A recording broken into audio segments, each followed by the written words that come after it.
What's up, Coin Concede crowd? I'm Rob from Velen's Chosen Podcast. And I'm Eve. And I'm Grant. And you're about to hit your first turn for Coin Concede.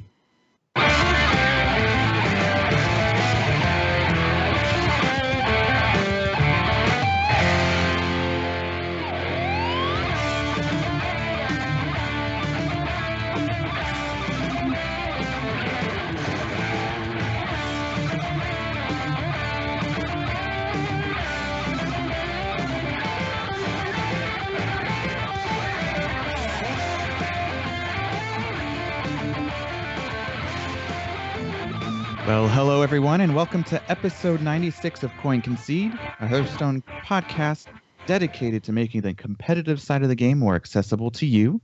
My name is Kenny, and I go by KCCO Gamer. And all the way from Thunder Bluff, Louisiana, we have Cinder. That's me. And joining us from Gadgets in New York, we have Ridiculous Hat. Hello. And it's us three. Hey. The three amigos. That was a great Musketeers, movie. whatever you want to say. Yeah. Yeah, it wasn't bad. So let's start off by saying Coin Concede is supported in a large part by you, the listener. If you'd like to find out how you can support us and join everybody else and receive rewards in return, head to patreon.com/coinconcede. Shall we talk about ladder? Yeah. How'd we end? Yeah, how'd you end the season at the end there, Cinder? I peaked at 2. Didn't make any more progress after that. I was like, oh, Saturday, I'm gonna try and make a run to Legend, and I lost like 7 in a row, and I'm like, nah, I'm just gonna complete my quests and be happy with 2. But I did complete one of my larger goals, which was to get Valera, my last class, to 60. Nice. So now I have all 9 classes at level 60, and just 2 remaining golden. So I'm slowly but surely getting there. So far ahead of me. Not hard though. Not hard to be that ahead of me. And speaking of ahead of me, we have Hat here too. How'd you end there? I got Legend on the 30th, just like last month. I was at rank 1 for. Thanks, Cinder. I was at rank 1 for like a solid 2 weeks there. I hit it, I think, 2 weeks ago on the day of the podcast, and then the Vicious Syndicate report came out and said that Midrange Paladin was the #1 deck. And then my first final boss, which was a week and a half ago, I got to final boss and said, okay, let's see what happens. Turn 1 Hungry Crab. Requeue, Ayo. same guy. Turn 1 Hungry Crab. Requeue, same guy. Turn 1 Hungry Crab. And I said, you know what? I'm going to take a break and stop the stream for the day. So then I came back and I got there. I played 8-Pack Paladin, which is Sempok's version of UK Paladin, except without the Argent Squires. It has a Grimscale Chum and Tyrion. It's really, really good. I followed a wicked good strategy of keep Dread Corsair and mulligan the weapons, and it worked really well. And there were a bunch of super gross swing turns where we'd play Truce over Corsair or in a lot of cases double Corsair. It was really, really powerful. So would recommend it. I have 80 wins to Golden Paladin, which is my 8th Golden class, and then about 400 to Priest, which it's going to take me a long time to get there, but I might keep grinding Paladin, but it's after a month of playing Murloc Paladin, that's a deck that's hard to keep feeling fresh after 300 something games, because it feels pretty samey when you're winning with it. But you get to constantly hear the hydrologist go. Yes, that is easily the best part. I need to eventually learn the difference between all these paladin. Like I've heard of, was it EU paladin or is it UK paladin? UK paladin. All the paladin decks have the same 15 to 20 core cards and then a sliding scale of the last 10. It reminds me of Mage from last season, where there are about 5 different Mage decks, and you put in the really, really broken cards, and which was about 16 to 18 cards, and then you filled it in with whatever you want, and then you named it. So this one, the Murloc Paladin and mid-range Murloc Paladin lists are about the same. The real big question is, do you play Blessing of Kings or do you play Consecration? And that's really where the dividing line is, because the Consecration decks feel very different than the Blessing of Kings decks. Okay. All right. So yeah, my ladder, I peaked at rank 6. And yeah, just a pro tip, don't wait last minute to start grinding from rank 12 to get to Dad Legend 5. Yeah, I got to rank 6. I think I was at halfway there, 3 stars, and then I lost like 3 games in a row on the eve of the month.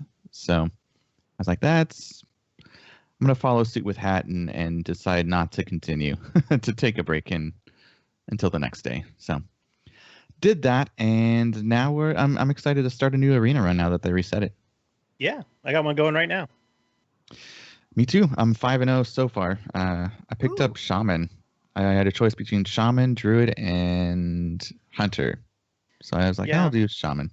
I got offered Rogue and Hunter and I think Warlock. And I was like, you know what? I'm not dumb enough to fall for Warlock, but I am gonna buck the common wisdom and I'm gonna go for Hunter. And I have just been steamrolling people, with the exception of the person who played Happy Rag at 2 life on me right before the show. And I'm like, I could just tap the button one more time and I win. But no, you got Happy Rag off of a Servant of Kalamos. Yeah. It happens. Cinder was talking to us about the inevitability of the Hunter hero power before the show, and his opponent was at 2. And then, surprise, Happy Rag. Happy Rag. Yeah. Wasn't so happy after that. I mean, No. we were happy. It was very entertaining. I was laughing. Thought it was We funny. were, yeah. And this arena format is definitely very tempo focused. I've seen some very successful Hunter decks. Well, and Cinder, we played with Esperoth, and it's if you just get ahead and then keep the advantage in almost any class. Now seems like the time you want to do that in arena. Hunter is really, really good at that. Yeah, I've been enjoying it. I like that they've done this, and I hope they continue to do it in the future, whatever that means. Hopefully, we'll get there. So I know that we pretty much slammed through all of our coachings at the end of last month. I'll just quickly talk about mine. Mine was Herbal Tea, and we had fun. He's been playing a lot of arena recently, and he was like ranked, what was it, 23 or something like that. And he's like, I haven't had time. I've been busy. I haven't been playing ladder. I've just been working on arena and gaining cards that way.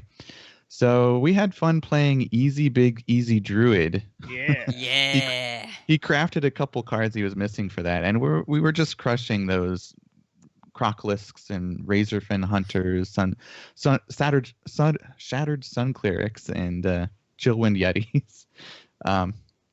It wasn't fair.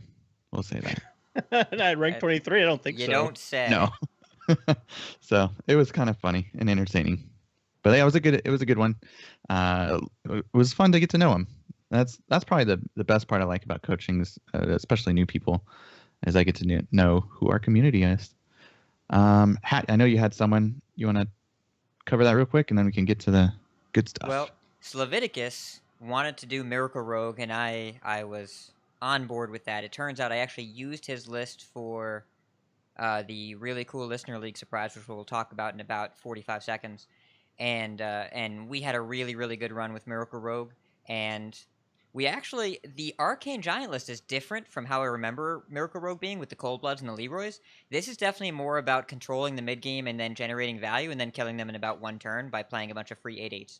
So that went really well. And then Mickey B wanted to learn how to Pirate Warrior, and that also went really well for very different reasons. Because we discussed the nature of Pirate Warrior is a very efficient deck with no card draw, so it's all about what is the average value of damage that your deck can generate in a game and how much is each card worth. And it turns out that your deck can probably generate between 35 and 40 damage. And so if you trade 3 times, you're probably throwing away a win if your opponent's going to die, if you deal them 30. So we just basically went as much face as possible, and it turns out that's good. There you go. All right. Now you piqued my interest. How was actually, Cinder, did you have any coachings here? I don't want to skip you. No, I have not scheduled any yet for this month, but right. yeah, Listener League.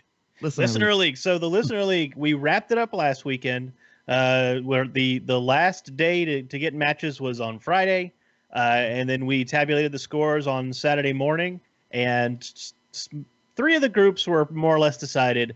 Group C came literally right down to the last match, which I allowed to play them Saturday morning just because there's so many implications for that match. And it came down to a 3-way tie between Ocean Man. I don't have the bracket in front of me. It was Ocean Man, and I think it was 2 other people who were really good. My bad for not having the notes in front of me. So, but we had to get tiebreakers for those top three to get our last two slots for the top eight. And then Hat and I casted. Hat casted most of the top eight with me. I casted the whole thing, of course. And at the end of everything, Bodicus ended up being our champion for the Listener League, and he was amazing, guys. I know the VODs are on the Coin Concede Twitch channel, so really go check them out. They're actually really cool to watch. And we did spring our surprise, which I know we talked about a lot. What we did was we offered our champion, Bodicus, a gauntlet, a Coin Concede host gauntlet, and he played each of us in one game with his best deck, and just to see how well he could do, right? How many wins can you get? He ended up beating 3 out of 4 of us. Hat ended up stopping the streak right at the end in a rogue mirror, and saved face for the Coin Concede crew. But Bodicus is no joke, man. He gets legend. You could tell watching him play that rogue deck that it is easily his best and most familiar deck, and he piloted it like a pro. So congratulations to him. Congratulations. Very impressive play by him. I will point out his game against Appa showed how good of a rogue player he is, because there was a turn 1 10-10 Edwin Van Cleef. Only good rogue players do that. So very impressive play from him. He actually was able to beat Hunter and Big Druid against Kenny, you played the Big Druid game. There was a card that he got 4 of, if I recall correctly, that Big Druid doesn't want to see. Yeah. What, 4 Vilespine Slayers. Vilespine Slayer, and then he had, what was it, Edwin? He had like a 10-10 Edwin too at one point. He had, Hurricane Giant came down. Yeah, it was ugly. Wait, you Deathwinged knowing he had the 4th Vilespine in hand. Like, that was the kind of game it was. Yes. Yeah. And then he had some free giants to throw out. I was like, okay. Yeah, like casual, okay, you're going to wipe the board, I'll kill that thing and make a bunch of 8/8s. Yep. I had nothing else to do. I mean, he was eating up all my deck. Yeah. It's typically Big Druid struggles against the 4th Vilespine. Yeah. Yeah. So I think we'll do this again. We'll make this a quarterly affair, I think. So it was July. So I think October is going to be the target for the next one. And I may make it a little shorter. I may do like a 3-week as opposed to a 5-week. So like 2 weeks worth of games and a week of finals, just because I think there was a little bit of fatigue towards the end. But we learned a lot about what best to do and what not to do. And the next one will be even more fun. So I hope you all get to join us. So congratulations, Bodicus. He did get the $20 gift card that Psych Mopco donated from his own patron reward. So thank you, Psych Mopco. And so shall we go through our own gauntlet here? Oh, look at all these names. So oh wow, a big thank you goes out to Greg S. Mocklero. I think that's an Irish or Mockleruff, if you want to. I assume it's Mocklero. Mocklero. Yeah. Close enough. Rob N, Jonathan B, Aaron S, Ryan L, the famous Kristen B, Randy M, Kristen H, Mark D, and Scott K. All of you are new pledges this week. So thank you so much. I'm out of fingers. Oh my goodness. I have no more fingers. I ran out. What's happening? We're done. It's we're over 50 patrons, and we're over $500 a month in donations. Like, we met our last goal. We have to get a new goal. Yeah. We were out of optimism. We had high goals, and you're all like, no, dream bigger. Keep thinking about what's gonna happen. It's been unbelievable. And still so many people are flowing into the Discord every day, and new pledges keep popping up, and it's beyond unfathomable.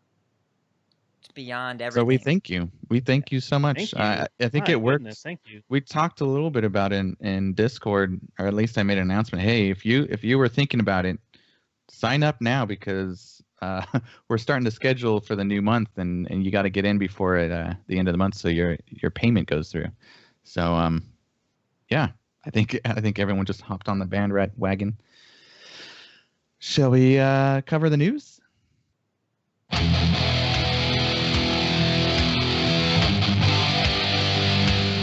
All right. Speaking of that bumper, Wild sets and card pack changes are now live. Woohoo! Woo! We have the it now being live. Actually, there was a little bit of a snafu, I guess you could say, as some of the packs that people were opening for the different sets were starting to open or get that guaranteed legendary within the first 10 packs. So I'm not sure how many people took advantage of that, but everyone was trying to get that done before it got fixed. I believe it got patched. I don't know if that was confirmed or if that was not, but I still you saw guys get some that in? people. I still saw some people today getting the goods. That's what I was So- thinking too. It's- Yeah. I will tell you, it was crazy yesterday because I caught it. I was on my way home from a concert, and I started getting tagged actually in the 1600 Dust Discord because Spivey said Spikey was going crazy. I got well, text it's- messages from him. it's so they accidentally. The new thing is that if you've never opened a set before, the pity timer is set to 10. If you open 10 packs, you're guaranteed to get a legendary. Well, what we think happened is Blizzard accidentally set the pity timer to 10 packs for every set for every person. And I don't know if this also screwed with the drop rates of Goldens and Epics because everyone was getting these crazy Yeah. packs. So I was on Lots of the subway platform, and I just had gold saved up for the new expansion. So I'm like, okay, screw it, let's try it. And I bought 10 packs of each current expansion, and I got 4 legendaries right there. Like I was about to lose coverage. The train was going under the tunnel, and I was just opening packs as quickly as possible to hope they wouldn't fix it.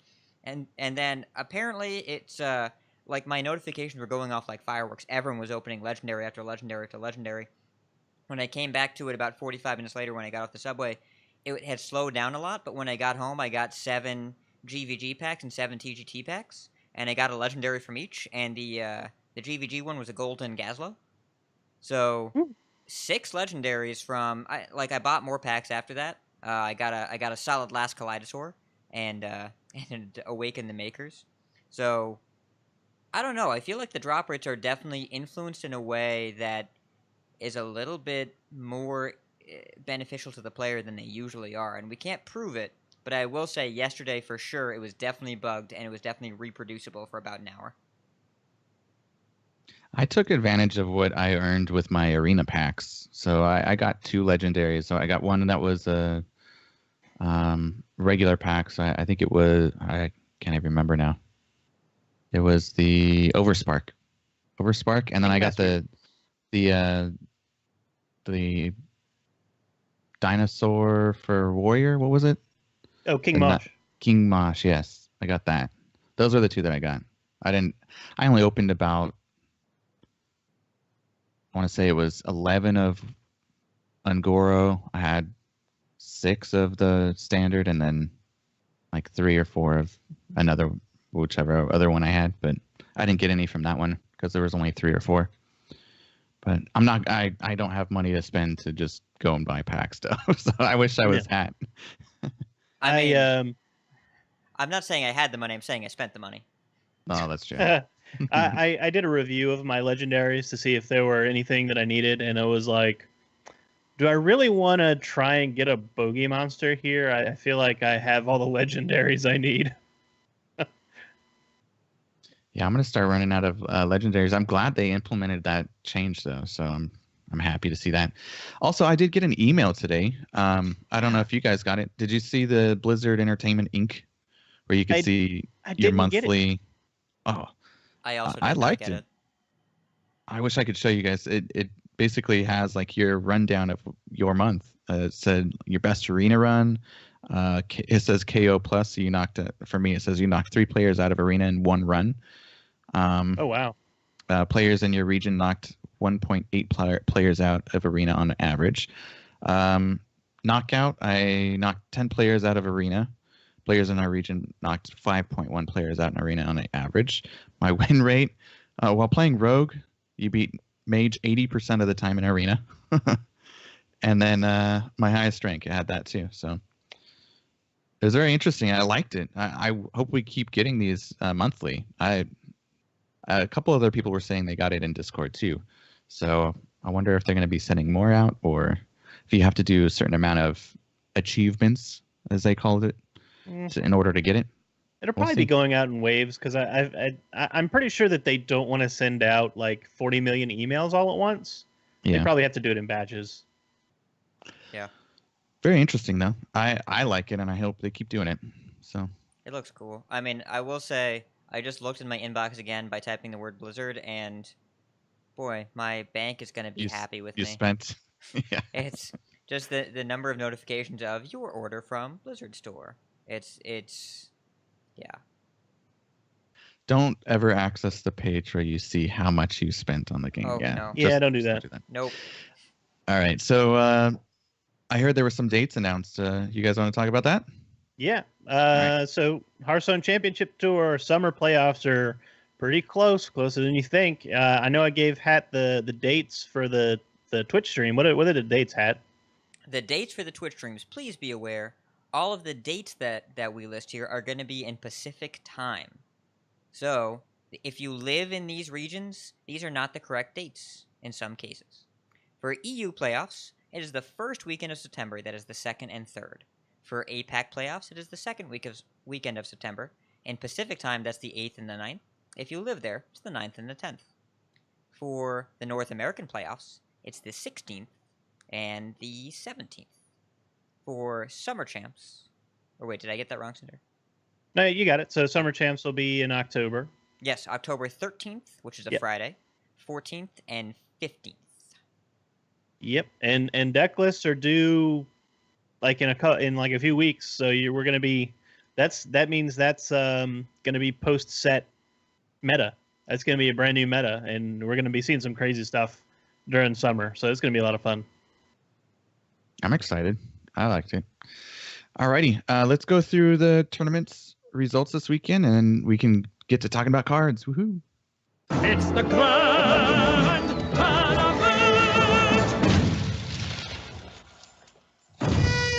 We got just one tournament to talk about from this past weekend. It was the Thailand Major, one of the few SEA Southeast Asia tournaments that Blizzard puts on over there. It was a 256-seat open major. They were playing double elimination best-of-5 conquest, so not a Swiss like some of the other events. This was a double elimination bracket, so you lose 2 and you're going home. We had let me pull up the bracket, if I may. You know what? Let's not talk about the bracket too much because we got a lot of cards to talk about. The finals, though, we're talking about the finals. It came down to X-Hope, the Chinese rising star this year, and Kranich, a very storied player from South Korea. He's been to BlizzCon or been to the World Championships 3 times already. So he's got one of the most successful pro careers in Hearthstone. The final match, oddly, was played as a best-of-7 with no ban, as opposed to best-of-5 with a ban that the rest of the tournament was played at. So Kranich ended up starting off this series with 2 really punishing, favorable matchups for himself. He had Jade Druid and Dragon Priest queuing into X-Hope's Freeze Mage twice, so he got 2 really quick wins with those 2 decks. But on Game 3, Kranich went for Taunt Warrior, and X-Hope ends up sweeping him for the rest of the series. The remaining 4 games, Dragon Priest, Control Paladin, Taunt Warrior, and Freeze Mage all took down Kranich one at a time. So Kranich ended up losing the series 4-2. He feels like he's one of those perpetual second-place players, despite his rampant success. And X-Hope gets another really big finish for his career. He's having a huge 2017. So there was a little bit of controversy here with the best-of-7. I talked to some of the tournament organizers in the Thailand venue, and what they told me was they had to give consideration to the venue itself. They basically do it at an internet cafe, and there were time constraints, there were space constraints. They couldn't accommodate, a double elimination final where X-Hope came from the under bracket, so he would have had to win 2 series in a row, and they couldn't accommodate two whole best-of-5 matches. So they said, let's just do a best-of-7. It's a few more games, and it's not just just one more game, one more best of 5, and they went with that. But there was some analysis that said that this actually put Kranich at a disadvantage because he wasn't allowed to make a ban. So I'm curious, what do you think about that? As far as does not having the ban actually significantly change one player's percentages in this matchup? Changes everything. It's not having a ban. It's what did he been banning throughout the tournament? I would have to go back and check that, but I mean, Dragon Priests. He had Dragon Priest, Jade Druid, Token Shaman, and would have to go and check the notes. But that's kind of like a control killing. Yeah. So he probably was banning aggro decks, and in this case, with X-Hope having Dragon Priests and Taunt Warrior, he probably would have banned one of those two, I would think. I would think like playing in tournament format regularly in league play. The ban is the most important thing of how you construct your lineup. You almost work backwards from what you're not going to deal with. And if you build your lineup to target control, then you ban their aggro deck. And both of those decks are pretty vulnerable to Pirate Warrior, to aggro Druid, to any deck that gets going quickly and hits fast. So having the ability to ban removed, we were talking about this, a few weeks ago when it was best of 7 versus best of 5 in the... Mm-hmm. in the HCT Spring Championships, and just the difference of how many decks you bring changes the format, let alone if you get a ban removed. So, yeah, that seems really not fair to me. Yeah, and it was unfortunate, and ultimately it was just a consideration because of the venue's limitations. So there's probably going to be some talk about how they do that again next time, how to give a winner the winner's advantage, because Kranich should have had some kind of winning advantage going into that series. So I think people are rightly saying that he kind of should have had an advantage, and in not having it, basically had a disadvantage, a net disadvantage. And I'm sympathetic to that argument.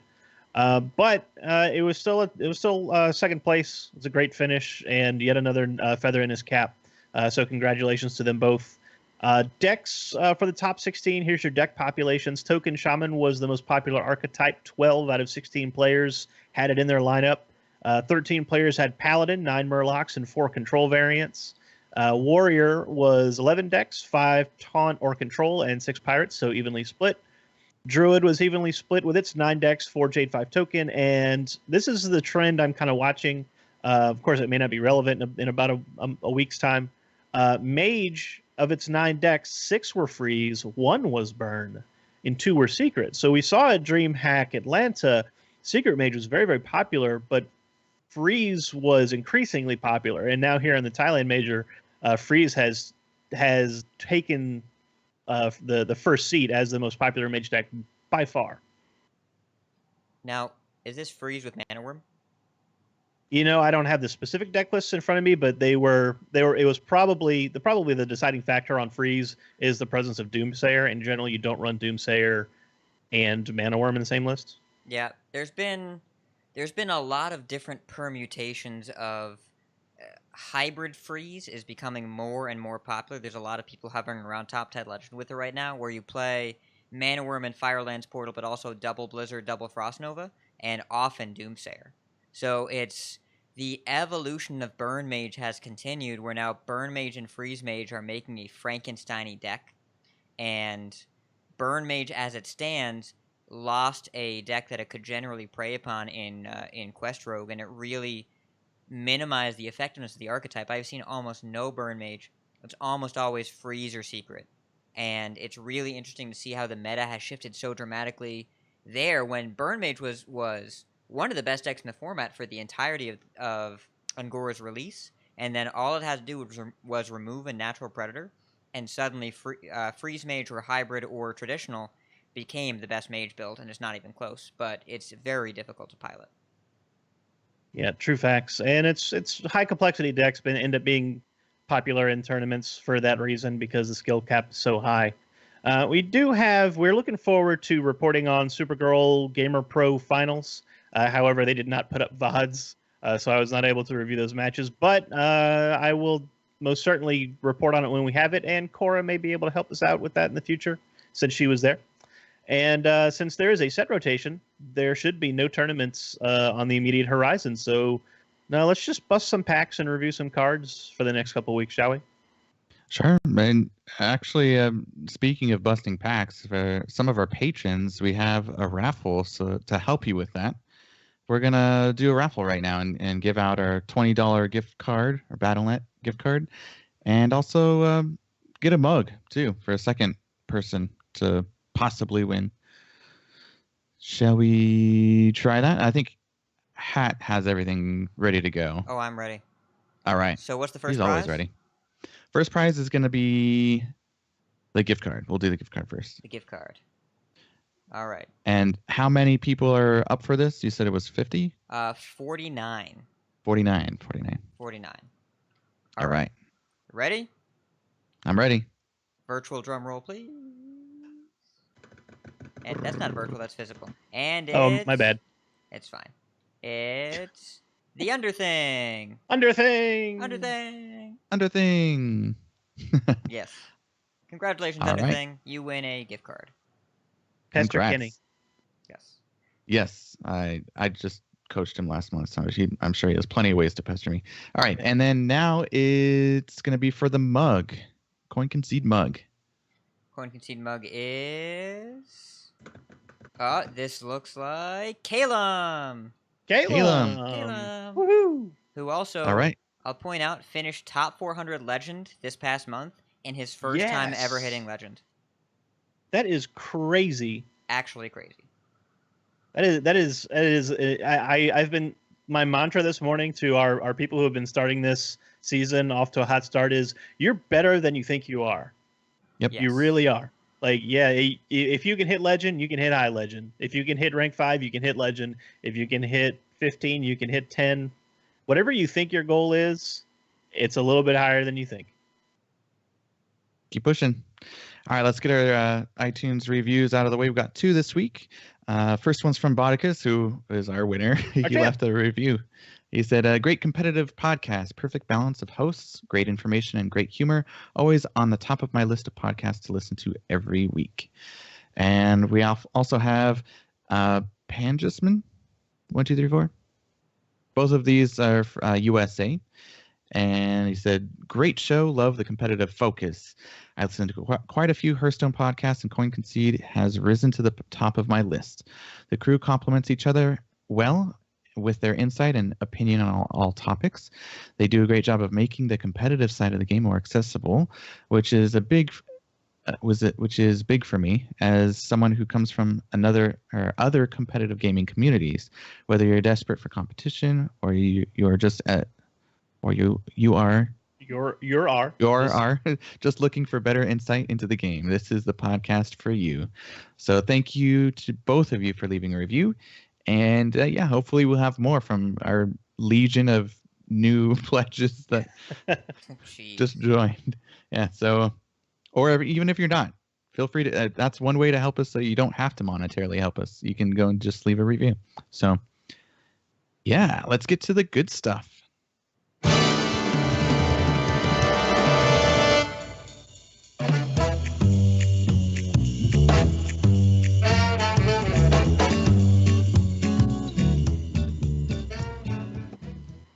All right, so I'm gonna have Hat go over this because you have it in order. You're doing the Twitch. I'm gonna let you kind of lead the way. I will do that. Probably a foolish idea because we're going to be here for a while, but for anyone that is listening, pack a lunch. You'll need it where we're going. We've got 52 cards to cover. 52 very exciting cards, or at least very interesting cards. All of these are revealed since our last show. Blizzard has been very, very active about releasing a lot of cards. I have to imagine in a week or two, they'll have everything left. Fortunately, there's no Appa for the Appa rant, but I will attempt to channel him on a few of these cards. I'm sure Cinder and Kenny will have their own hot button items. You ready, guys? Let's do it. Absolutely. Start with Druid. Druid boy chicken wing. Start with the Crypt Lord. It's a 3 mana 1/6 taunt. After you summon a minion, gain +1 health.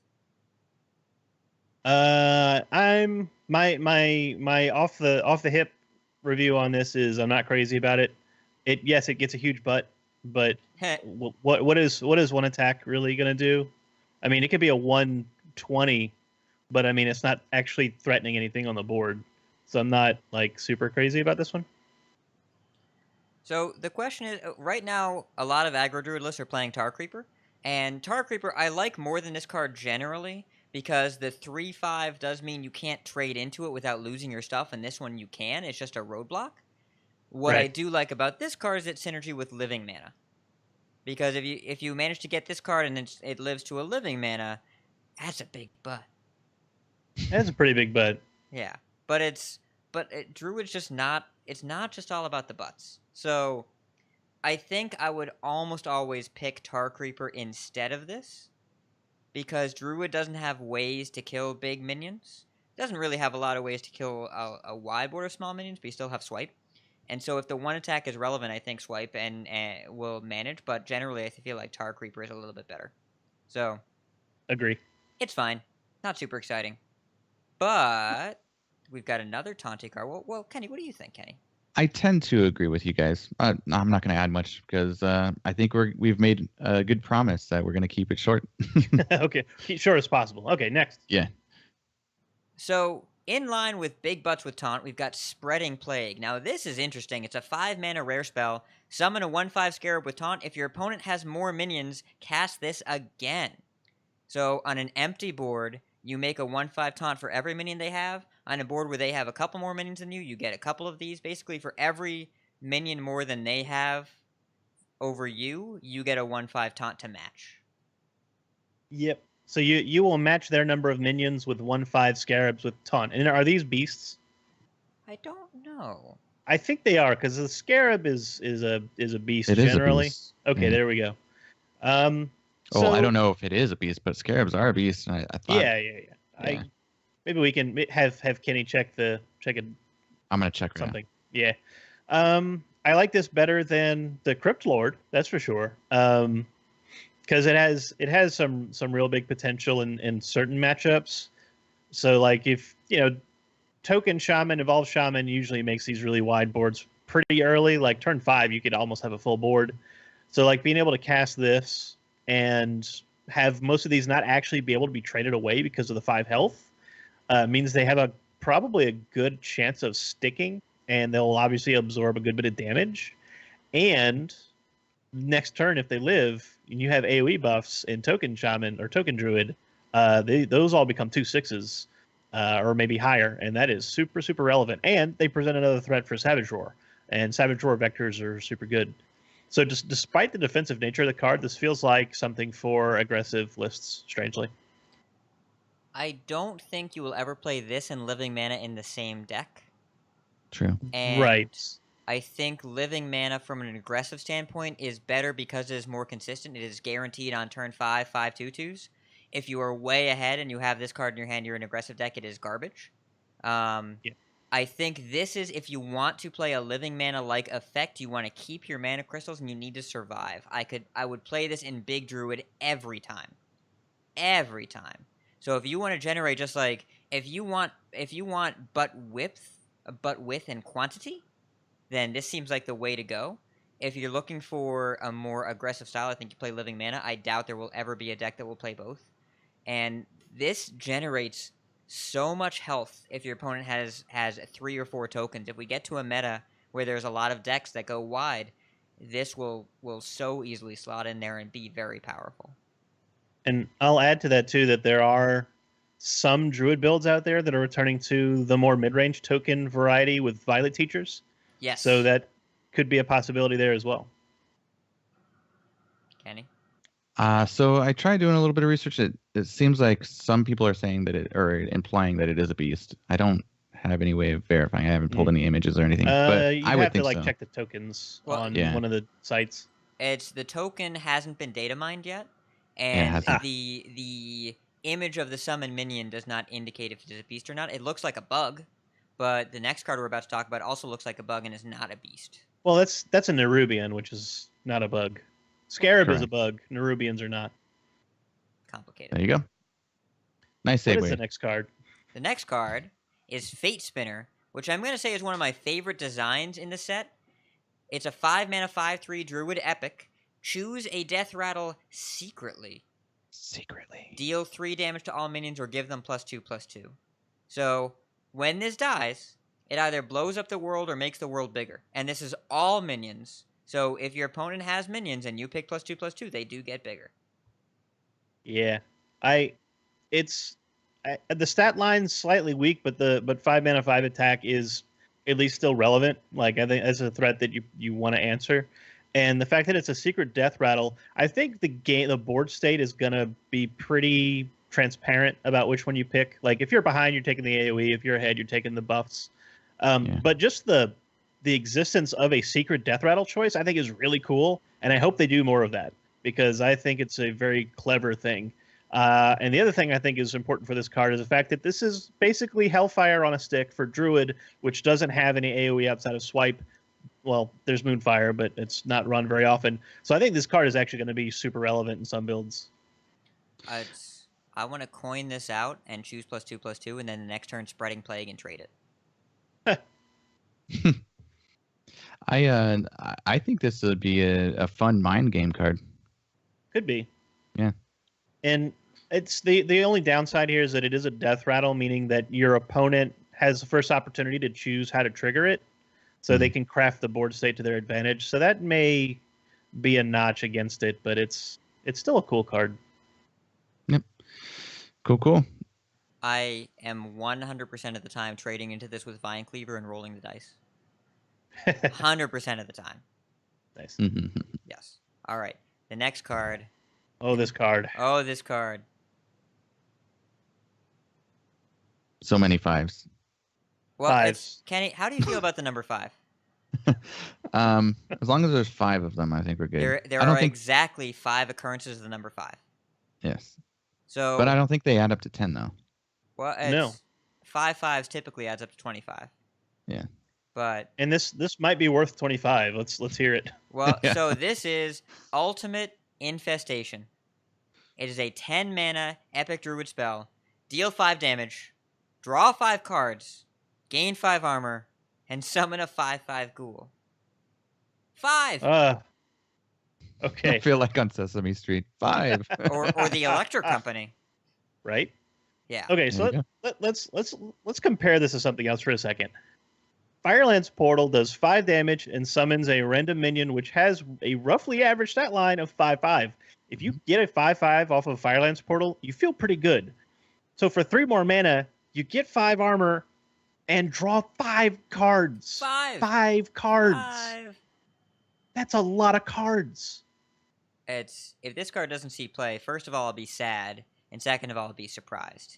In that order. It is 10 mana, but for 10 mana to Druid usually means like turn 8. You know what? In Wild, you can play that legendary that makes your cards cost 5. Or no, it's a epic, isn't it? You mean? Oh, the Naga Witch? Yeah. It's an epic, yeah. Or in Standard, you can play Bright-Eyed Scout and get lucky. Yep. If you ever Bright-Eyed Scout into this, the game is over, and you're probably overdrawing. Wasn't there a deck that we were concerned about? Like you get rid of your deck and then you have 10. You have like 10 mana crystals to work with. Remember? Astral Communion. Yes, Astral Communion deck in Wild. Yeah, like if you can innervate out Astral Communion and then top deck this. Well, you already had a lot of cards that you could top deck would be immediate win. This might add additional to it. It doesn't manipulate your draws unless you draw it first. I think the way to look at this card is there going to be a point where dealing 5 damage and gaining 5 armor is not enough to save you? How often do you get to that point? Because the effect, if you play the effect and then get another turn, you should win that game almost every time. It's not wide removal. It's specific spot removal. The dealing 5 damage is helpful. You have to, if you get to the point in Big Druid that you can get now where you can survive to the point where this effect is relevant and there's limited threats on the other side of the board, this is game winning. But you also generally want this to be one of the later effects you play. This should be more like a Kazaka's Potion because you don't want to play this on an empty board with a handful of cards. You will overdraw. Drawing 5 cards is awkward. And it's fine to burn a couple if you do the other things, but none of these, there isn't one effect here outside of drawing 5 cards that is really, really powerful. It's the combination of the effects that matters. What Big Druid wants to do is play a bunch of individually powerful threats. So you play this when you're done with that, and then you kill something and gain a little life back and make another thing and refuel. That's where you want this. This also means that Nourish can be for ramp every single game. Every game you Nourish for ramp, and then you play this. Mm-hmm.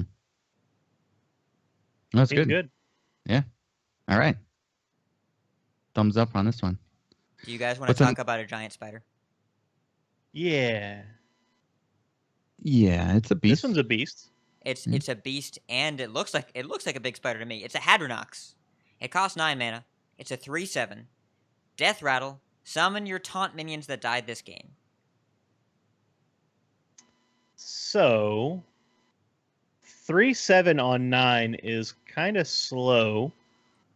And the fact that it's a death rattle means your opponent can find an answer to it, or like silence it, transform it, and maybe just ignore it, which is a possibility. But the effect is nice. Like summoning taunts, you can manipulate that pretty well. Like one of the things I immediately noted was that minions that transform into taunt, like Shellshifter and Druid of the Claw, they go into the game's graveyard as taunt minions because they transformed. So like Hadronox would bring them back. So there is some value potential here, but I don't know if the threat is enough. There's quite a bit of cards that are neutral that play with the Death Rattle theme too. So Yeah. interesting to think about it on that side. My only comments, I won't add anything else. I'll just say it kind of looks more like a tick than a spider, but with both extra legs. That's It's reasonable a tick feedback. spider. Yeah, it doesn't have taunt, and it's a 3/7. You can't control when this dies, Right.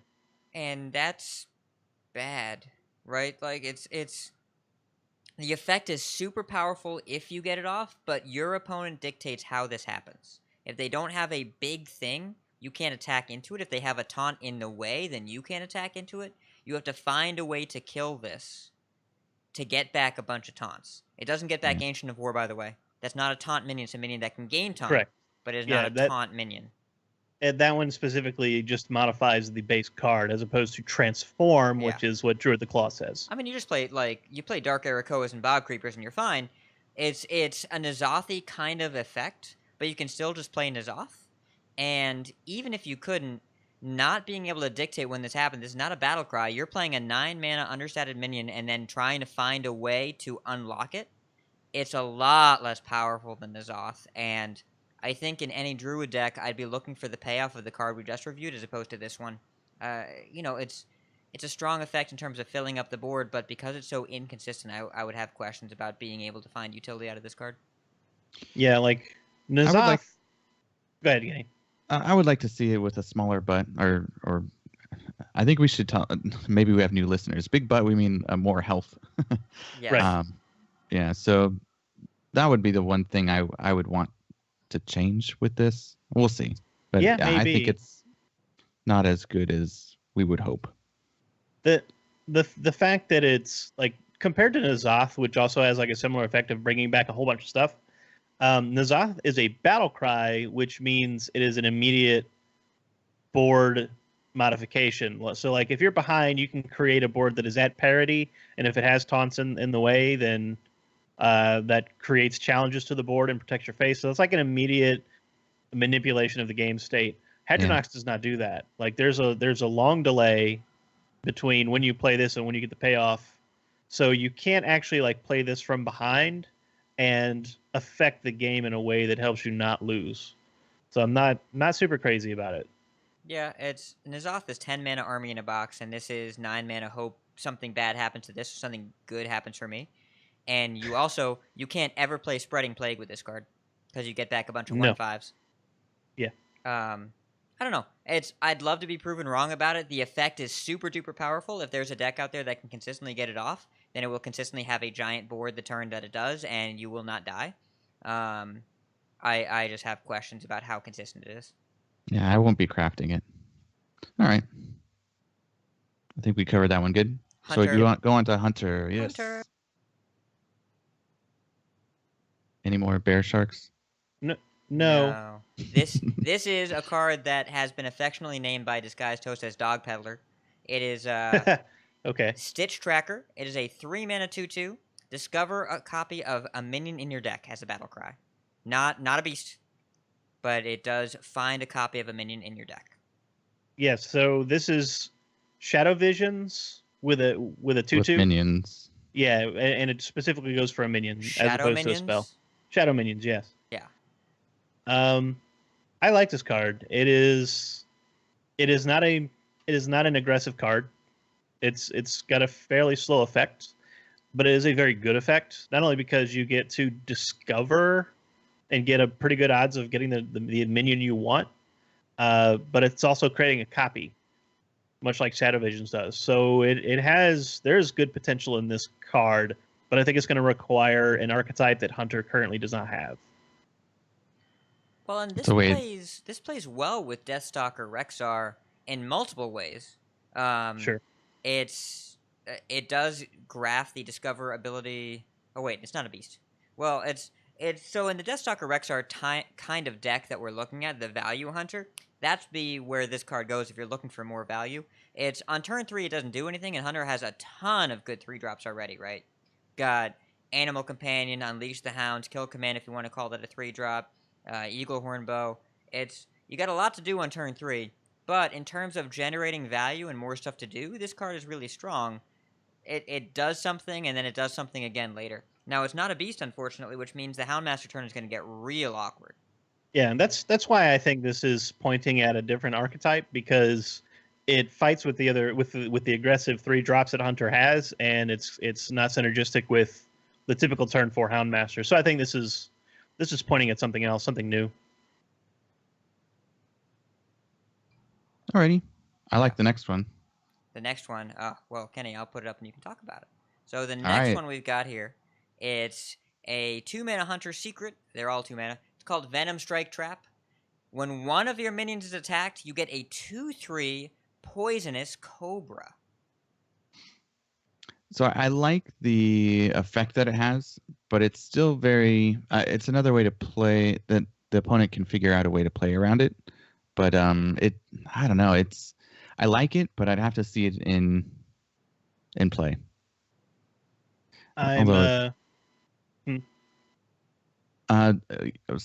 It's going to be a Poisonous Cobra, so I guess it's another beast that they can play off of.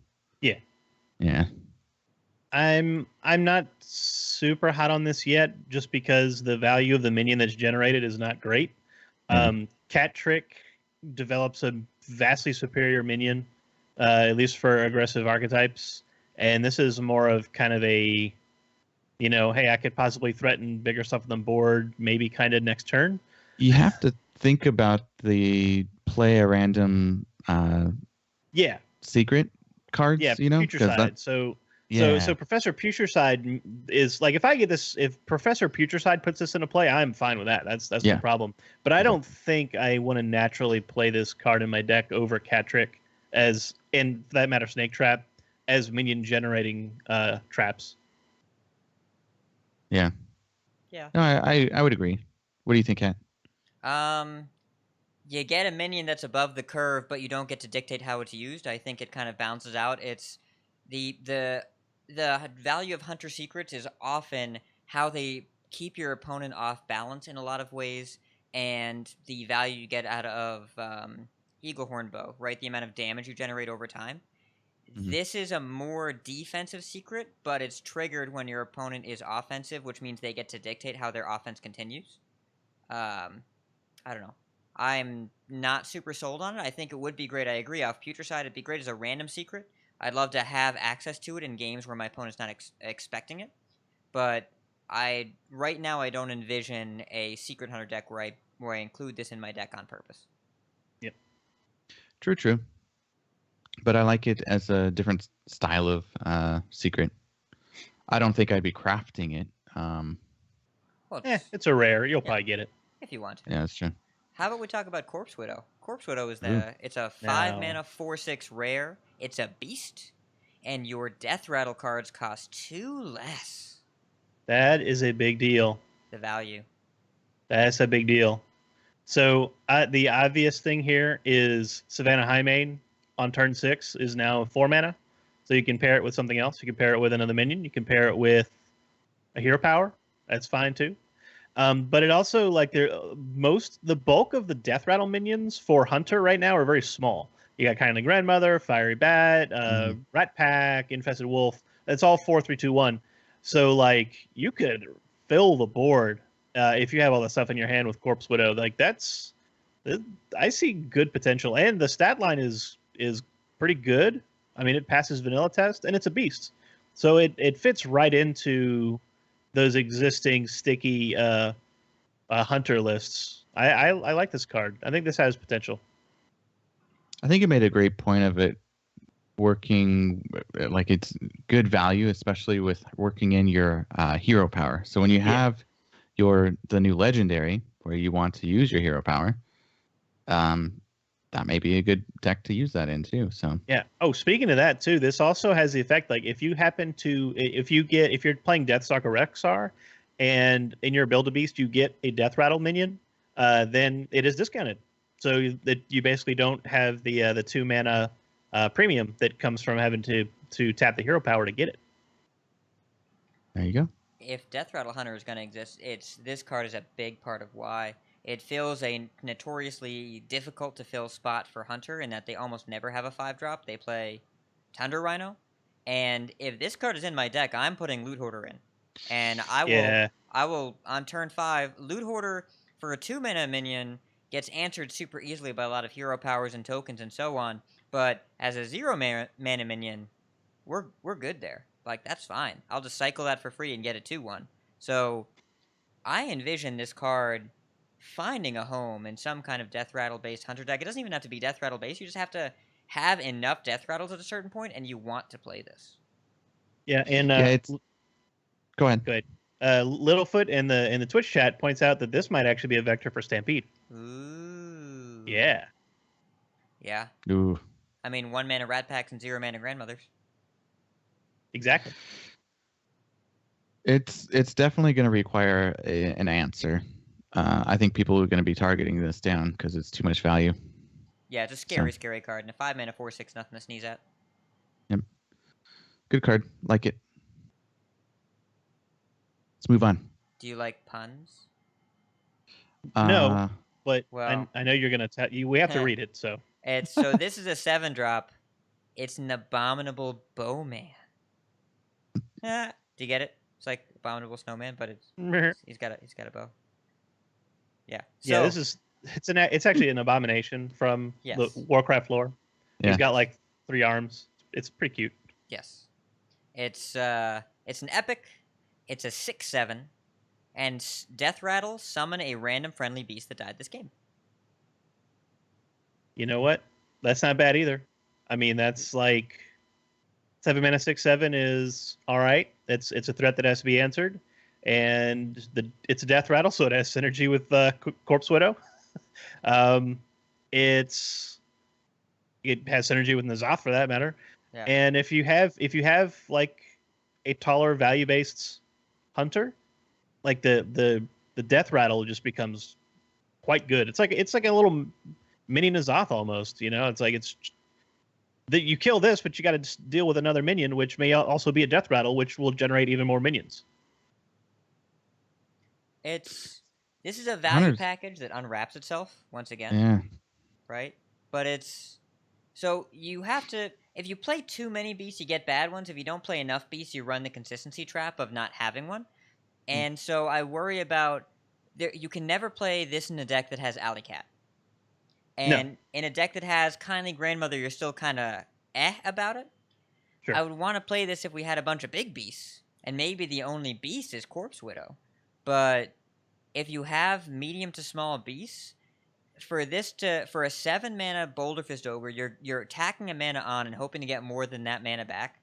And if you get back a 1/1 or even a Kindly Grandmother, again, you don't get to dictate when this goes off. The minion is reasonably large. And it does keep the board filled. It is a stickier minion, but it leaves a lot up to chance, and typically Hunter decks fill the board wide with beasts. You also can't play Unleash with this, right? No. So, but this is, in a sense, this is kind of the same as a Stitch Tracker. It's kind of pointing itself towards a slower value-based Hunter. And once upon a time, Hunter ran Doomsayer to counter faster starts. It's So true. there's a possibility for a value hunter to come up, and I mean that Stalker Rexar is kind of still staring us in the face, like, yo, I got value for days. So I mean, this I'm gonna tinker with that for sure. I want to do Slow Hunter. It's gonna be pretty cool. Yeah. Hunter's definitely taking its trip to Value Town, this expansion. Yeah. All right. I want to hear about Mage. Well, I have a pretty cool card to talk to you about then. This is the Ice Walker. It is a 2-mana 1/3 rare elemental that says your hero power also freezes the target. Mm. It's This is So, what like- we were looking for. well, it's so 1/3s on 1 are amazing. 1/3s on 2 are typically they're okay, right? It's Netherspite Historian is probably the best one we've seen in a while, but it's an okay stat line. It doesn't contest the board, but you're not looking at this as a 2-drop, right? You're looking at this as a late no, game no. card. Let me take that back. I'm not looking for this card. I'm looking for this effect with Yes. the hero power. Yes. That's all. Yeah. And I mean, like, if you've played Freeze Mage, how often do you just have a ping pass turn? So it happens with some frequency. Or you're just weaving a hero power in, like, around other things. Like, you go Doomsayer and then ping, right? Well, now you can freeze with that ping, and that's kind of a big deal, I think. Like, it's not... It'll get... The minion will get removed at some point, but I think that's a pretty important effect.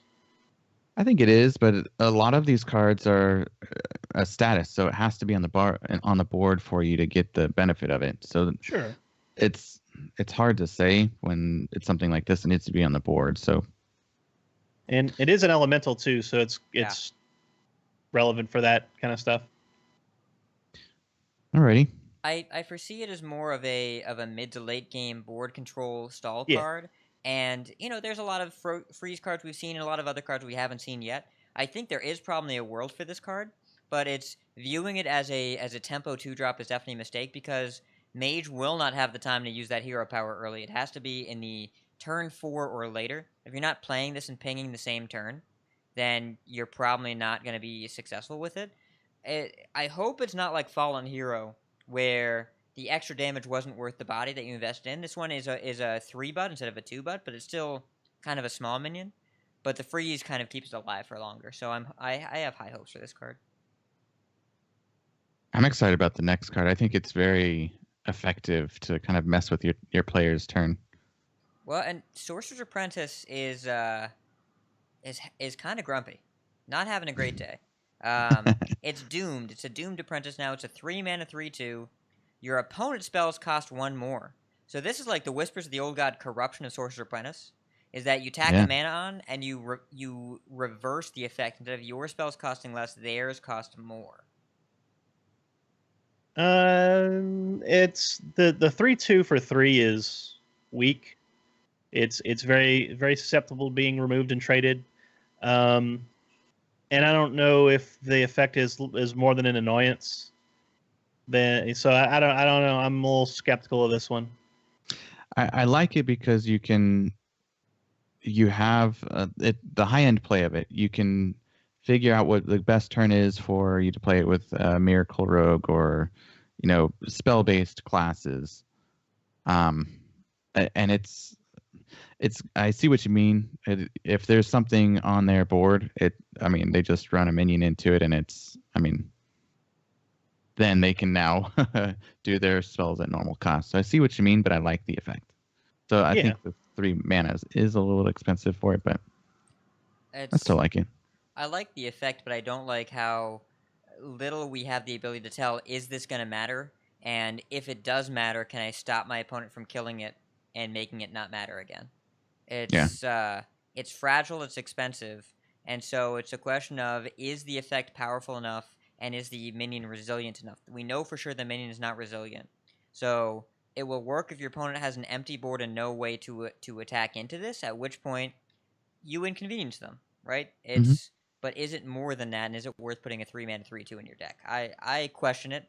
I would like to be proven wrong about this card, but I think the the 6 mana 5/5 that makes everyone's spells cost 2 more is going to be a generally more effective answer. Because almost always you want to delay their spells mid to late game, not early game. Yep. Though I could see this being good against like a ramp druid, right? A ramp or a big or a jade druid. If they have a jade blossom and you play this on turn 3, they're like, well. Yeah. How about Simulacrum? Speaking of spells, yeah. So this is a 3 mana epic that says copy the lowest cost minion in your hand. Now, I'm pretty sure that means you get the copy in your hand. Yes. And so this is kind of hard to visualize, super funky, and potentially abusable, because if the lowest cost minion in your hand is Yogg-Saron, you get 2 Yogs. It's Doomsayer, I think, is the most common application for this card. If your lowest cost minion is Doomsayer, you get to copy it and play 2 of them. So my brain actually went in the opposite direction. I thought of Secret Mage, because you often get Crystal Runners to 0 and Arcane Giants down pretty low, and being able to deploy another 5/5 or another 8/8 for 3 mana is quite good. And I think the opportunity cost is fine, because I mean, getting a Crystal Runner to 0 is common for Secret Mage. So a 3 mana 5/5 is still good. I think the question just becomes, is it worth a deck slot? And I think maybe I would definitely experiment with it. Yeah, I think That's there's true, and something it's here. also a spell to play with those giants. So True. And sometimes you'll get this card off Primordial Glyph, and it'll be disgusting. Sometimes that's going to happen. So, And I saw someone point out it is also an additional vector for Exodia Mage, the yes. Sorc Apprentice Antonidas quest mage. those I've lost several games to that the last week, and it's not fun. Yeah. Well, it's fun for them. Yeah, I bet. All right, we good with that card? Speaking of cards that are probably fun for exactly one player. So, this effect, we've seen this effect before. This is Glacial Mysteries. It's an 8 mana epic. Put one of each secret from your deck into the battlefield. So you're talking about the player that has Eater of Secrets, then, right? Yeah, that player's having a good time. Oh, that player, yes. That's the, I saw a post on Reddit and a Photoshop of Solver of Mysteries. There's a 4 mana 7/9 Eater of Secrets. Yeah. It's, this is absurd. It's not good, but it's absurd. And you think about how insane, I know Paladin Secrets are smaller, but you think about if you reduce this cost by 2 and threw a 6/6 in there, of course it'd be unbelievable. As an 8 mana spell that just pulls them out of your deck for a class that already has Arcanologist, definitely a little bit less impressive. It could be a big effect. It could be effectively like drawing 5 cards. But 8 mana is a lot. It's a lot. Yeah, and it's not as if, let's just say you get a perfect world where you're running 5 mage secrets that are different secrets, because they couldn't possibly be the same secret twice. Yeah. Be 5 unique secrets, and you never drew them in your hands, and they stayed in your deck long enough for you to play this card for 8 mana. Those 5 secrets are still, to me, not worth an 8 mana play. Like, because they're not all going to get triggered at once, and they're not all going to get their mana back for 3. Like, sometimes they're just going to go poof and not really do anything. Like, oh, I counterspelled the coin. Oh well, that kind of stuff's going to happen. So I spending my basically spend your entire turn to do this, and your deck specifically has to not work for you for this to happen. And so this feels like a gimmick card to me, which is fine. I love fun cards, but this is probably not a wise card to play in ladder. Yeah, I just like this card that with the other effects you can use and get this from those effects. Yeah, like the 2 mana Mage Innervate. Well, this card is. I want to make sure I'm clear on my thoughts on it. It is appropriately costed at 8 mana. 8 mana is what this should cost, but this effect is only good if it is undercosted. So, this is what 8 mana should get you. It should get you 4, 5, 6 mage secrets if you're playing a secret mage deck and you draw this card and you make it turn 8. But this effect historically has only been relevant for thinning your deck in a tempo-based mid-range deck that also draws you 5 cards, and also you paid only 6 for it, and you get a 6/6. So Yeah. it's not necessarily necessary to compare it to Mysterious Challenger, but people are going to, so we can at least speak to that. This card is not a massive tempo play by itself. It is, and Mage Secrets are reactive, whereas Paladin Secrets are almost always proactive. Yeah, and anybody who has been comparing this to Mysterious Challenger, I would say, yeah, 8 mana 0/0. Yeah. You got to remember that the 80% of Mysterious Challenger was the 6/6 that would stick on the board. That's what made that card good. Yeah, and the rest was Noble Sack and Avenge. Yeah. So I heard about this new legendary that came out for Jaina. I was pretty excited to hear about what the hero power is, and I was blown away. It was better than I thought it would be. Oh. So we got to see some of the video too with the stream, so it was really neat to see live too. Tell us about it. So the Death Knight heroes, as stated last podcast, they're not spells, they're not minions, they're heroes. They're a new card type. And this particular one is 9 mana. It transforms your hero, keeps your current health total, adds 5 armor, and replaces your hero power. The battle cry of this hero, when you play this card, you get a 3/6 water elemental. The card has a constant effect that your elementals have lifesteal this game, all elementals. And then your hero power deals 1 damage, and if it kills a minion, you get a water elemental. So the value here is nuts, right? You generate... This is a water elemental is stapled onto a 5 mana hero, so you get a 9 mana worth of value for sure there. And any elementals you have in the board the turn you play this are gonna attack and gain you some life. The hero power just pops water elementals out of your opponent's stuff. It makes them, if it's a paladin, they're never hitting that button ever again that game. Never, ever, ever. Yeah, and you have to spend a turn doing this. It's 9 mana. So the 3/6 is fairly weak as a 9 mana play, but like you said, like if you can build a board, even a middling board with some elementals on it, you'll get that life gain from lifesteal, and in some ways kind of offset the tempo loss of 9 mana 3/6. But this hero power is just it's kind of following in this trend of the Death Knight hero powers basically generating nearly infinite value, which is such a cool thing. So this has got to go into a slow control-y deck, but if you get to that late game scenario, this is a game winner. Was it Syndragosa that has the 1/1s? Yeah, Syndragosa has the one. There's 0/1s. Oh, 0/1s, yeah. Yeah, Yep. I want to pop those and get a legendary in my hand and a 3/6 on the board, but that's so greedy. But Yeah. I want to do it anyways. Yeah. All right, let's get to Paladin. I want to hear about Paladin. We heard a lot about it. The new cards coming out. Well, but what do you think before we move up? The Death Knights are hard to evaluate. Is this a day one craft? Is this something we think is going to be an early powerful play? Or, like it's what as the meta's developing? I don't know.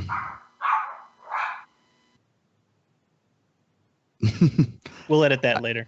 Yeah. I don't really have any comments to it. I'd like to move on because I know I don't want to be long.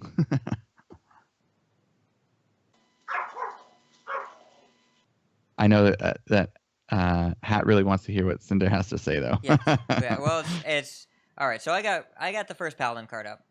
And for what it's worth, I do think the Death Knights are the hardest cards to evaluate we've seen in Hearthstone yet.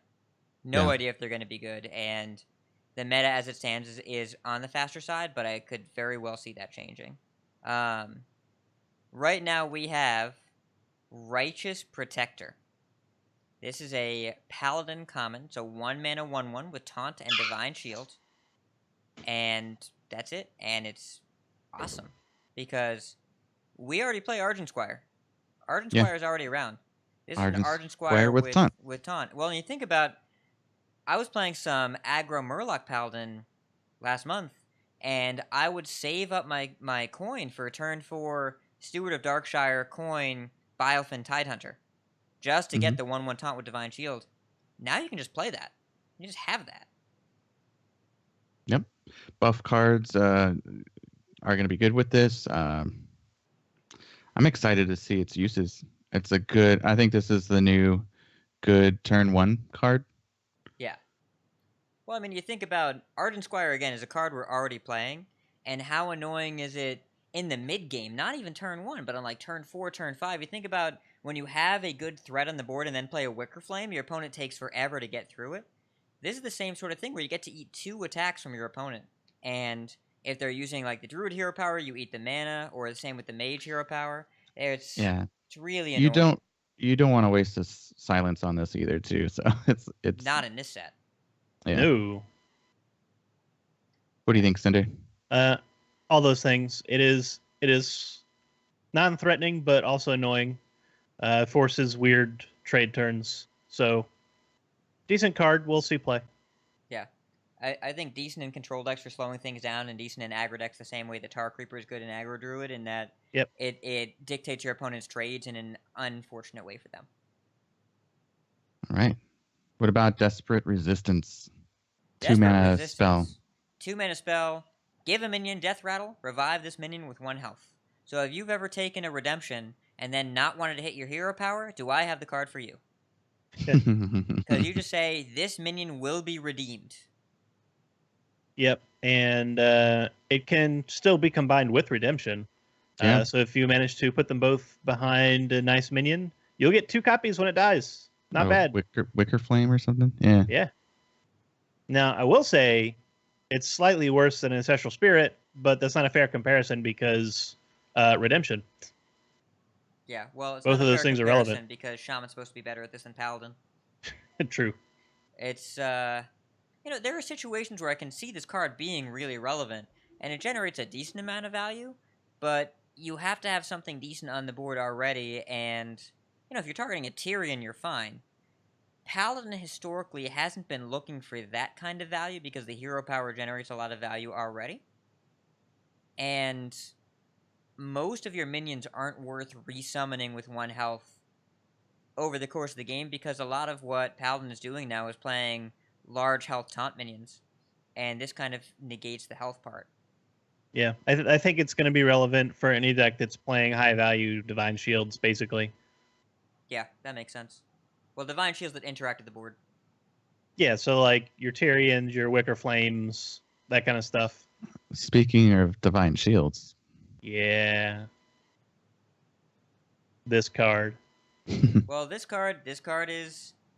it reminds me of the Hunter one almost. It's Howling Commander, 3 mana 2/2 rare, Battlecry, draw a Divine Shield minion from your deck. So, you don't get the discovery. No, but I'm pretty sure that you read that wrong. It says Battlecry, draw Tyrion Forge Ring from your deck. Yeah. Yes. and just to point that out, it's not a beast either, so. No. I mean, it's a tutor effect if you limit the Divine Shield minions in your deck. And if you've played Curator recently, you know how good it is to draw a specific minion from your deck. The body's a little weak, but this is not a tempo card. This is a control card, and you're pulling out either Wicker Flame or Tyrion. I see a theme going here, but yeah, like this is to me this is a strong card in my opinion, at least for control. You hit it on the head. Yeah, you can build your deck in a way that this is really relevant, and that means you probably want to do that. So it's just if you can manage the tempo loss of turn 3 playing a 2/2, which a lot of decks can. It's if you can survive early enough, then guaranteeing that good draw, or more likely, you play this on turn 7 along with a 4-drop. That is more likely what you do, and then guarantee the Tyrion on 8, and that seems really strong. Just to consistency in card games is really, really strong, and this is an effect that you want to have because you can guarantee having certain plays on curve. There you go. Let's talk about the next 2 cards together, because we've got 2 cards that have a very similar effect. One is Light Sorrow, which is a 4 mana 1/4 epic paladin weapon. after a friendly minion loses Divine Shield, gain +1 attack. And in combination with that, we have Bolvar Fireblood. That's the Paladin Legendary. And Bolvar, who is also I believe he is still the Lich King currently in the lore. No. Yes, like Arthas Yes. was originally Bolvar being took- like being pure of heart, he was able to contain the corruption of the Lich King. So he took the mantle from Arthas. Yes. But I don't know that this card is representative of that, but it does kind of look like it. He's like about to burst into flames or something. It's pretty cool. He looks less happy than I remember him being. Yeah. So both of these have the effect that after a friendly minion loses Divine Shield, gain +1 attack. But Bolvar gains +2 attack, and he's a 5-mana 1/7, and he has Divine Shield. So when he pops his own Divine Shield, he gets +2 attack. He becomes a 3/7 right away. And if anything else loses Divine Shield, if you're in the situation where you have Steward of Darkshire and you pop some of those 1/1s, or you play the Righteous Defender or the Wicker Flame Burn Bristle, this thing gets out of hand very quickly. And we were just talking about cards that let you revive your Divine Shield minions, and then those Divine Shields become relevant again. So there's potential for Bolvar to get out of control. I'm curious that whether or not he has enough impact on the board when played to really get the most out of him. But yeah, like if you park him behind Divine Shield taunts, like this guy is going to get very, very difficult to answer. And I think it's a good card. I like there being a legendary that's 5 mana cost. yeah, And the weapon. The art is awesome too. Oh, the art is Sorry. amazing. Yeah, the weapon I'm not sold on because +1 attack, 4 durability is really strong for a weapon, but Paladin does a lot on 4 and already has True Silver Champion. You have to have a lot of Divine Shields, and 4 is a pretty key developmental turn. Bolvar, at least, it's a minion with a big button Divine Shield. Like, I get that. That's relevant. I agree that I'm not sure the turn you play it's going to have a big impact on the board. Light Sorrow, unless you have Divine Shields deployed already, a bunch of them, this card is not good. So, you need to have a world where you're playing Divine Shields early, they're not being popped by your opponent, and then you're able to play this weapon, and you have things to swing into it, and you don't have other stuff to do on 4. I'm not sure about that one. There is I don't have the name of it in front of me, but there is a long forgotten epic from Classic, 3 mana 3/3, that pops all Divine Shields and gets +3/+3 for each. Blood Knight. Yeah.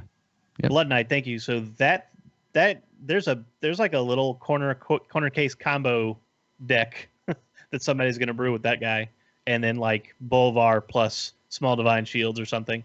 Ooh. That'd be something.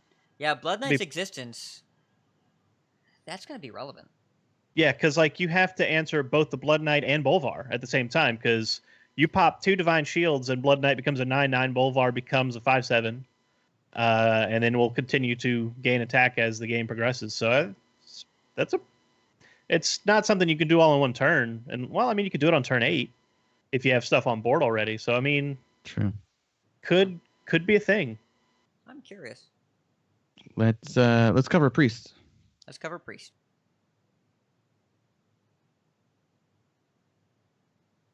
Eternal Servitude. Eternal Servitude. Super cool card. 4 mana. Discover a friendly minion that died this game and summon it. So you get to resurrect, but you get to choose. That's pretty good, Yeah, honestly. I mean, it's a late game card, but that's pretty good. It's if you summon 3 or less minions during the game, you get whichever one you want, right? Like the problem with the Resurrect is that it was such a crapshoot as to which one you get, but this eliminates that. You just get to bring back whatever you want. It's with Doomsayer, this seems super strong. With Norshire Cleric or Radiant Elemental, this could be really cool. And Priest all of a sudden has good early game. Well, right back to Injured Blade Master too, because it comes back to 4/7. Yeah. Oh, geez, 3-drop into that. Yeah. That's pretty card good. seems really strong to me. So I wonder if you discover a friendly minion and it only gives you one option if that was your only minion you played? Yes. If you only have one card in the discover pool, it'll just pop up one card. It's like when you shadow versions with one spell left in your deck or drac op your opponent when they have one card left in their deck. I see. I Yes. see. Alrighty. Cool. So, do you guys like Thoughtsteal? No. Is there a better one? Well, there's a bigger one. This is Devour Mind. It's 5 mana, and you Thoughtsteal for 3 instead of for 2. So it gets you more stuff. I the way I look at it is this is Nourish, but you have no idea what you're going to draw. So this is Kabbalist Tome. Yeah, it's like a Kabbalist Tome, yeah. Except you may not want any of the cards you get. Like Kabbalist Tome. True, yeah. But Yeah. Priest Kabbalist Tome. That's a good way Yeah. to put it. I mean, if you're playing Thoughtsteal, you probably want this over Thoughtsteal, right? Because the intention there is generate value by removing your opponent's stuff and then have more cards than them. Yeah. It does that better, or at least bigger. I don't think there are too many worlds where like, oh man, I'm glad I saved 2 mana off this Thoughtsteal. But I haven't seen a lot of Thoughtsteal Priest lately. Where's Wicked Good? He needs this card.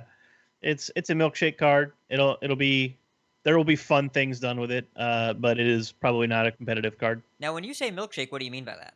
Milkshake is it's slang for a deck that takes your cards and plays them against you. And why is that reference? I'm gonna claim ignorance on this. Brings all the boys to the yard? No. Well, I'm pretty sure that's not it. I'm pretty sure it's There Will Be Blood. Because in the movie There Will Be Blood, near the end, there's a conversation by the main character and one of the supporting characters about how he's mined their oil by mining the land around it. And says, if I have a straw and I run my straw across the room and put it into your milkshake, I drink your milkshake. So pretty sure that. But it also, we're bringing all the boys to the yard with Embrace Darkness, which is a 6 mana priest epic spell. Choose an enemy minion. At the start of your turn, gain control of it. It's so mind control. Waiting a turn. Yeah. Seems slower than I want it to be by about 1 turn. Yeah, that's the way I read it. It's like, okay, let's say it's turn 6. You need to answer a minion on your opponent's board. So you cast this spell and do nothing else. And nothing happens. Then your opponent on turn 7 gets to develop a bunch of stuff and then hit you in the face with whatever they already had on 6. And then on your turn 7, you get that minion, which has summoning sickness, so you can't do anything with it. And then maybe you develop some stuff, and then your opponent develops even more post your tempo loss on 6. So like this just feels really bad. I'm not sold on this. I think I feel you with that. You summed it up pretty nice. Yeah. Well, and what if they trade the minion that you want? There you go. Like, okay. I mean, it only works if you don't have a board, in which case you don't want to be spending turn 6 doing nothing. You need to just play your own minion on 6. Yep. You're talking crazy. I guess.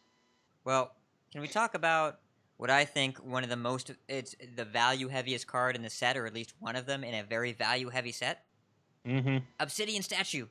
9 mana, priest, epic. It's a 4/8. It has Taunt, and it has Lifesteal, and it has Death Rattle. Destroy a random enemy minion. I like this guy. This is... And then? It's And then? nothing more yet, but this is like Tyrion levels of value.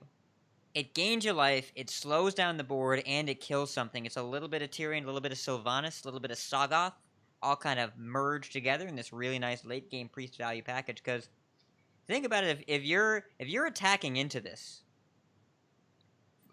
just to get it out of the way, you're giving them life back, you're losing your minions, then it dies and it kills another minion. You can never attack into this and come out on top. Never, ever, ever. So you have to be able to remove it and without attacking and not have an individually big minion on the board, or if you do, hope it doesn't get hit. And with 8 health, that is a tall order outside of things like Vile Spine Slayer. So that card's its stock's going up. Yeah, like, if anything, if Primordial Drake has done anything for us, it has taught us that 4/8 taunt late game is still relevant and still really hard to answer. And trading stuff into it, like you're more than likely going to have to hit this thing twice, if not more, to get it out of the way. And each one of those times that you hit this thing, it's going to heal you you can heal your opponent for 4, right? 4 lifesteal, multiple times, late game, very big deal. And the death rattle destroys a random enemy minion. You might think that's bad, but think about Sylvanas and how difficult Sylvanas was to deal with because of the threat of losing one of your minions on board. Obviously, you don't get to steal it; you're just destroying it. But it's the same kind of thing where if they're going to you try and play around it by playing they have multiple. Exactly, they have to play around it in weird ways to avoid you getting maximum value. And okay, so what if they kill it on turn 9? Guess what? Eternal Servitude, 4 mana, get it back. Oof. Oof. Yeah. Mic drop. Ouch. Yeah. I'm crafting this card for sure. I'm gonna open this card because I'm gonna buy a ton of packs. But yeah, this card makes me want to play Priest. And I will also say, it is probably worse to get this Silent than Tyrion. It's close. Both are bad. Capital D bad. Yeah, the D is capital because the rest of the word is also capital. Yeah. All right. And now let's talk about the craziest card in the set. Archbishop Benedictus. 7 mana, 4/6 Priest Legendary Battle Cry. Shuffle a copy of your opponent's deck into your deck. You see that deck over there? Mine. The whole thing. Mine. Mine now. It's not taking the deck. It's just making copies. But it's just like, what is Archbishop Benedictus? Just the obsessive compulsive filing clerk at your office? I have to make copies of everything and put it in the filing cabinet. This is what was Blizzard on, and how do I get some? It's you gotta play Priest every day. I guess if I played Priest every day, I'd be crazy too. I guess that explains Zeta a lot. But this card, okay, let me boilerplate this, guys, ladies. This card is bad. If you want to play competitively, do not play Archbishop Benedictus. Is it capital D bad? Yes. If you want to laugh until you die of it, play this card. Yeah. This is going to be hilarious. So we're going to talk, and when we get to Warlock, we'll talk a lot about this. Cards in deck is not a relevant resource 99% of the time. And if your opponent is... So let's say you're a Control Priest, and your opponent is Murloc Paladin. Do you want a Grimscale Chum? Do you want a Bluegill Warrior? How about a Cold Light Seer? Let's say your opponent is Aggro Druid. Do you want a Bloodsail Corsair? Can I interest you in an Enchanted Raven? Now, sometimes you get a Bittertide Hydra. Sometimes you get a Living Mana, which you don't necessarily want as Control Priest. But the cards you're getting, first they change your draws really poorly. It's like when you shuffle too early with Jade Idol. You just draw 1 mana. You just draw 1 mana spells that make small Jade Golems. So this dilutes your deck for sure. Guarantees you will never lose to Fatigue unless you're against Jade Idol. And that's about it. Now, if you are for sure hitting Fatigue, and I could see a mild amount of relevance for this, if you're in a control mirror and your opponent's down to the last 5 or 6 cards and you know a couple of them are good, feel free to play this. But you'd probably be better off just playing Elise the Trailblazer. Yeah, you get like 5 random possibly good cards. I mean, if there's a Mill Priest out there somewhere, this is the god card for that. But that's not a thing. It's not with that attitude. No, well, okay. But as of right now, 2 Cold Light Seers is not enough. This card is juicy and hilarious and fun and probably terrible. But listen, if you are listening and you're upset, I'm not telling you not to make this card. If you want to have fun, you will have the most trolled-in games of your life playing this card. And there are a couple of these in the set. There's one in the next class we're going to talk about. Feel free to make this card if you like having fun. Just don't assume you're going to put it in your ladder deck and make it to Legend, but you're going to put it in your ladder deck and make it to Fun Legend. There you go. Yep. All right, we have 4 more classes and Legend and neutrals. Oh my God, let's go. Let's talk Yeah. about Rogue. Let's talk about Shadow Blade. It's a 3-mana 3/2 weapon battlecry. Your hero is immune this turn. Hmm. Eh. I mean, 3 mana 3/2 is okay. The battle cry, because it's a battle cry, you must use it immediately to get a benefit from it. Otherwise, you cannot just equip this and hold. Otherwise, it's just an expensive war axe, which is actually not that bad. But still, I don't know that this is a card that Rogue needed. I mean, I Deadly think Poison they're- is a 3-mana war axe, right? Yeah. They're trying to do something to keep the health going for the rogue, other than the lifesteal. So I understand where they're going with it, but yeah, It's guess we'll have to see. 3-mana 3/2 weapons are fine. Rallying Blade is seeing play in decks with no Divine Shields. Eaglehorn Bow is Yep. seeing play in decks with no secrets. Yep. It's a fine stat line. Rogue already has a hero power, and Rogue already had hero power Deadly Poison, so it could already make a 3-mana 3/2. It wasn't doing that already. So that means in order for this to be good, you have to need the Battle Cry. It does gain you an effective some amount of life. You're trading into 4/3s. It's pretty good, but it's not in line with what Rogue was weak against, which is pressure over time. This deals with kind of one acute pressure point, but you're likely looking at best case scenario. It's 3-mana 3/2 Battlecry, gain 3 life. Yep. So let's Next. talk about Runeforge Haunter. Runeforge Haunter is a 4-mana 5/3 rare minion. During your turn, your weapon does not lose durability. I'm gonna give this a Interesting. solid out of shrug. I'm with you. I think the artwork is awesome. Yes. The 3 health on this thing makes it not really in any way preferable over a Sherazin, which Well- has the same stat line but comes back. You only get one Sherazin though. Oh, says you. Well, it's okay. You're only supposed to get one Sherazin. It's, I mean, if you get lucky with the Mimic Pod, sure. It's 4-mana 5/3 is mediocre without the card coming back, so the Battlecry has to matter a lot. Almost always the weapon you're going to have up is Dagger. If you poison Yeah. it, it's fine. If you have the Shadow Blade up, it's okay, but it's, again, you're gaining one weapon charge almost always out of this. So is 4-mana 5/3 gain one weapon charge worth it? Maybe. But maybe not. Probably not. Next. All right, this card is Loopy. This is the Rogue Legendary. Say hi to Lillian Loopy. Voss. Lillian Voss is a Hi. 4-mana 4/5 Legendary. Battle Cry. Replace spells in your hand with random spells from your opponent's class. Now, it only replaces spells. It does not replace your minions. This includes things like generated spells like Razor Petal or a coin from Tomb Pillager or whatever. And it's wonky. Trollden really likes this card. He tweeted about it. Yeah, I bet. I mean, this is another card where I just started immediately. It fell out of my chair laughing. This card is so absurd. Yes. I mean, like if you're a Miracle Rogue player and you saw this, you probably got offended. Like, how dare you suggest that I replace my backstabs, preps, and coins with junk, random things from my opponent's deck or my opponent's class? I can confirm that reaction.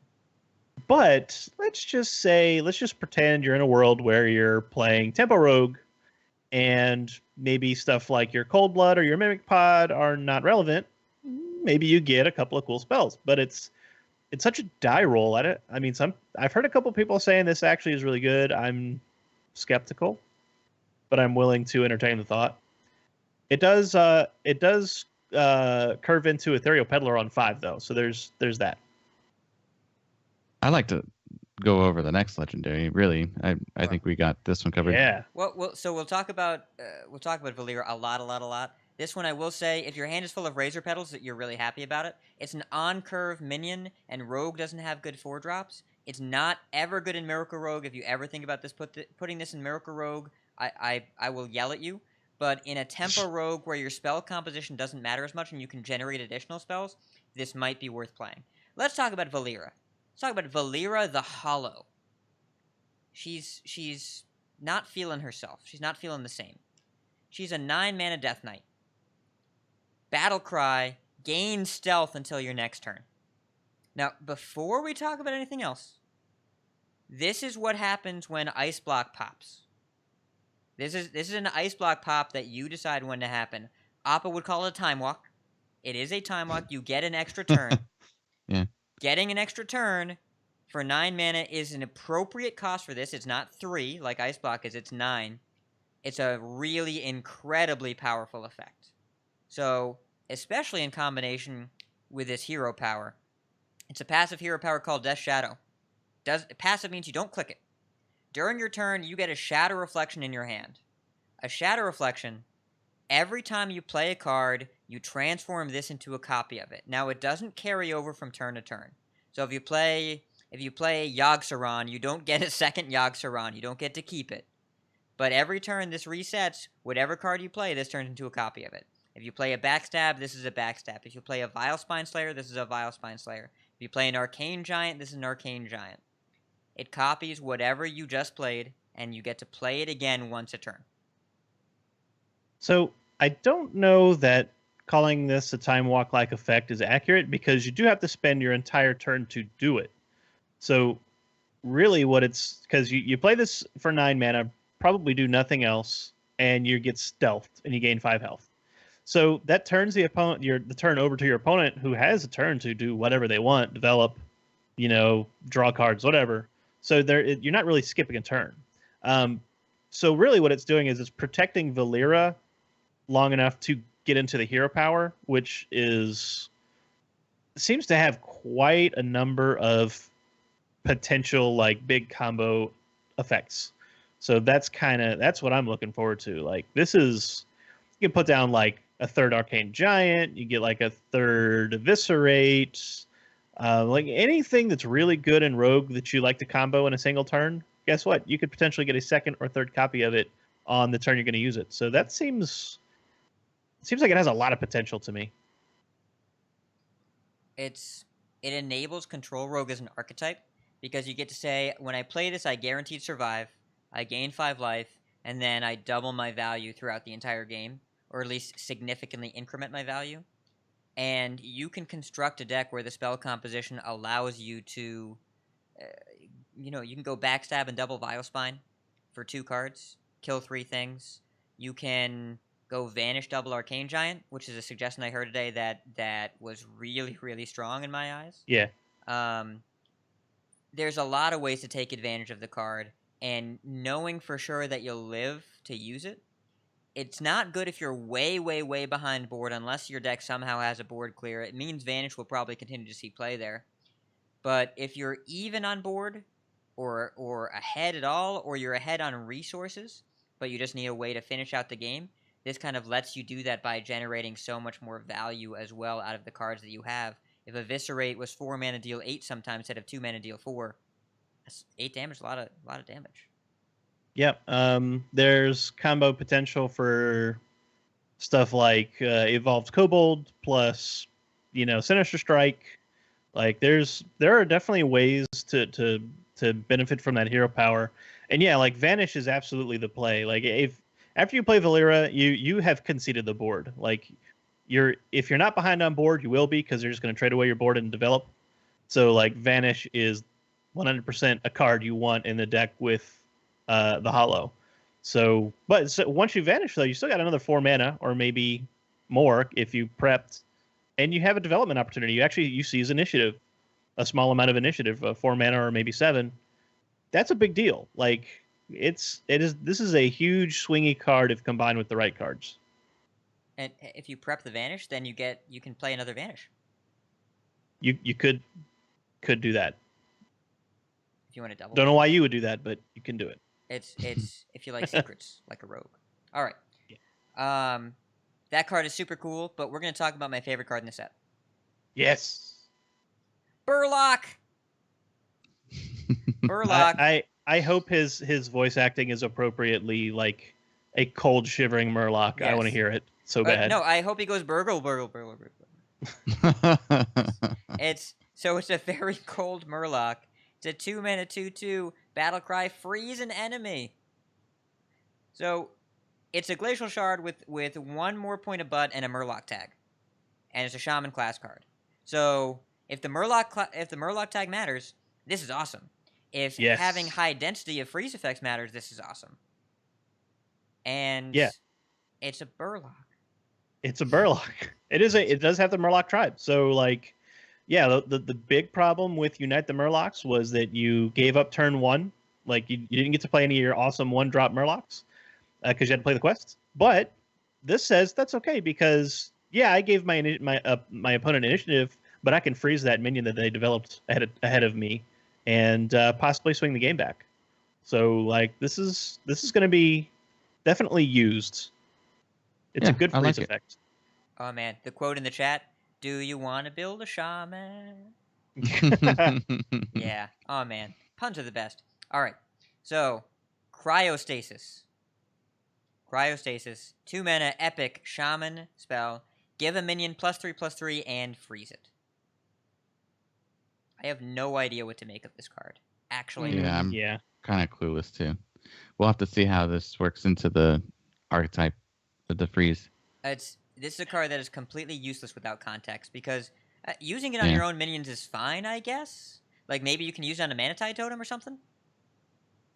Yeah, but then you don't get to attack with it for 2 turns. Yeah. Well, oh yeah, because it freezes on your turn. So Yeah, if you and then freeze it's a minion on frozen your turn, again it's on the next frozen for turn. 2 turns. Yeah. This is weird. It Right, feels, like- it feels weird. Does it put stuff in range of Big Game Hunter? Maybe That would be, oh boy, that'd be a wombo list of combos right there. 7 mana destroy most things. I mean, I guess you could also just use Shatter instead. But That's a mage card. oh, that's a mage card. You're right. But maybe Or I it'll get- well- be The weapon. maybe it'll be relevant with the Shaman Legendary. Murabi. Or is it Murabi? Moo Robbie. Murabi, I guess. I don't know. It's so he's a 6 mana 4/4, and whenever another minion is frozen, add a copy of it to your hand. That's cool. Well, it's cold. It's frozen. It's ice So- cold. So I wonder if you have it buffed with the 3/3 cryostasis, if you get the buffed copy. No. When things go back to your hand, generally they lose board buffs. Yep. But it's kind of neat because you can not only copy your own stuff, you can copy your opponent's stuff too. Like, hey, that's a really cool card that you played against me. I'm gonna freeze it and make it irrelevant for a turn, and then also get a copy of it for myself. Makes Frost Shock actually super relevant. Oh God. Who would have ever thought we'd say that? It's well, and like Blue Spartan saying in the chat, this is also the first time in history another class wished they had access to Shatter, Right. which has not happened before. This curves into Voodoo Hexer, which I think is super important because if you go turn 5 Voodoo Hexer, you get that 2/7 that freezes things, and then turn 6 you poke something and you get it, right? And this Or they attacked the taunt and they got frozen, and then you get copies of them. yeah. So well, is that how that works? Yeah, like if they attack into the taunt Oh yeah, on their turn after you play on their this. turn. Yeah, no. Well, so like no. You play the No, what's on the their name of the turn. 5-drop? Voodoo Hexer. Yeah, so So you play Voodoo Hexer, and then on their turn 6, they attack into it and they get frozen. On your turn 6, those minions You are get- still frozen. yeah, those two are frozen. So So then you play Murabi and get copies of those minions. does it look at the board for the frozen minions now, or does it? I think the way the effect is worded is that whenever a minion becomes frozen and Murabi can see it become frozen, that's Oh, when I it gets see. the copy. I see. You may be right. I may be crazy. You just may be. We're Billy Joeling here. But I'm pretty sure typically how effects like this work is that when they're on the board, when they see something happen, they respond to it. I imagine it'll be a triggered ability when another minion gets frozen. Now it does say it says is frozen instead of becomes frozen. If this battle cry and gets you a copy of frozen cards, that would be unbelievable. Like that would be super value intensive. As it is, I think you can still build around it, and if you have a high enough density of minions that freeze, like Glacial Shard, like Burlock, like Voodoo Hexer, then you Murabi and then you smack and you play freezing minions, and then you just draw a bunch of extra cards, which reminds me of like Elemental Shaman except without elementals. Spartan notes once again a very funny thing. If this bet kind of makes your board blizzard proof, like no mage will ever blizzard a board that has Yeah. Murabi on it. Yeah, you can't do that. That'd be a bad idea. So I think there's something to this if you want a mid-rangey shaman value-based class. And by the way, I think the Shaman Death Knight is pretty good about that. Yeah. Well, why don't we talk about it? There we go. So the Shaman Death Knight, it's Thrall Death Seer. He sees death. Death. So he's a 5 mana. Gain the 5 armor, like them all. Battle Cry, transform your minions into random ones that cost 2 more. And then your hero power becomes transform a friendly minion to a random one that costs 1 more. So the hero power becomes Master of Evolution, you evolve a thing. And then Thrall Deathseer is double evolve all the things. That's pretty good. Like it's 5 mana, but it's not it. Evolve Shaman has proven that it's not hard to build a board of stuff that wants to be evolved, and getting a 2 mana evolve is pretty good. Like Well, there's a lot of pump for 5 mana too. It's pretty good. your 1-drops jump over Doomsayer. Really important. Now they jump straight into Unlicensed Apothecary, but they jump straight over Doomsayer, which is pretty common. Or at least it happens often enough that you typically aren't supposed to totem before you evolve. Now, 5 mana double evolve and gain 5 life. It's a double evolve effect is probably worth 2 or 3 mana, and so the gaining 5 life is at its bargain basement. The question is, do you want to play this in Evolve Shaman? You don't want to play it over a Bloodlust. So this kind of I don't think so. This dilutes your strategy because the toteming matters so much in Token Shaman. No, I think this finds a home in more mid-rangey stuff like Jade Elemental Shaman, because if you're filling the board with Jade golems that scale over time, you got like a 3/3, a 4/4, and a 5/5 on board. Suddenly you have a random 5, 6, and 7 after you play this. So I think it's got potential for sure. Yeah, and I envision a deck where you have Tar Creepers and Stonehill Defenders and Voodoo Hexers, and you are whittling down your board but not clearing it, right? You're bumping into minions, you're whittling them down, but you still have them, and then you play Thrall Deathseer, and they all get evolved, they all get double evolved, and they get healed.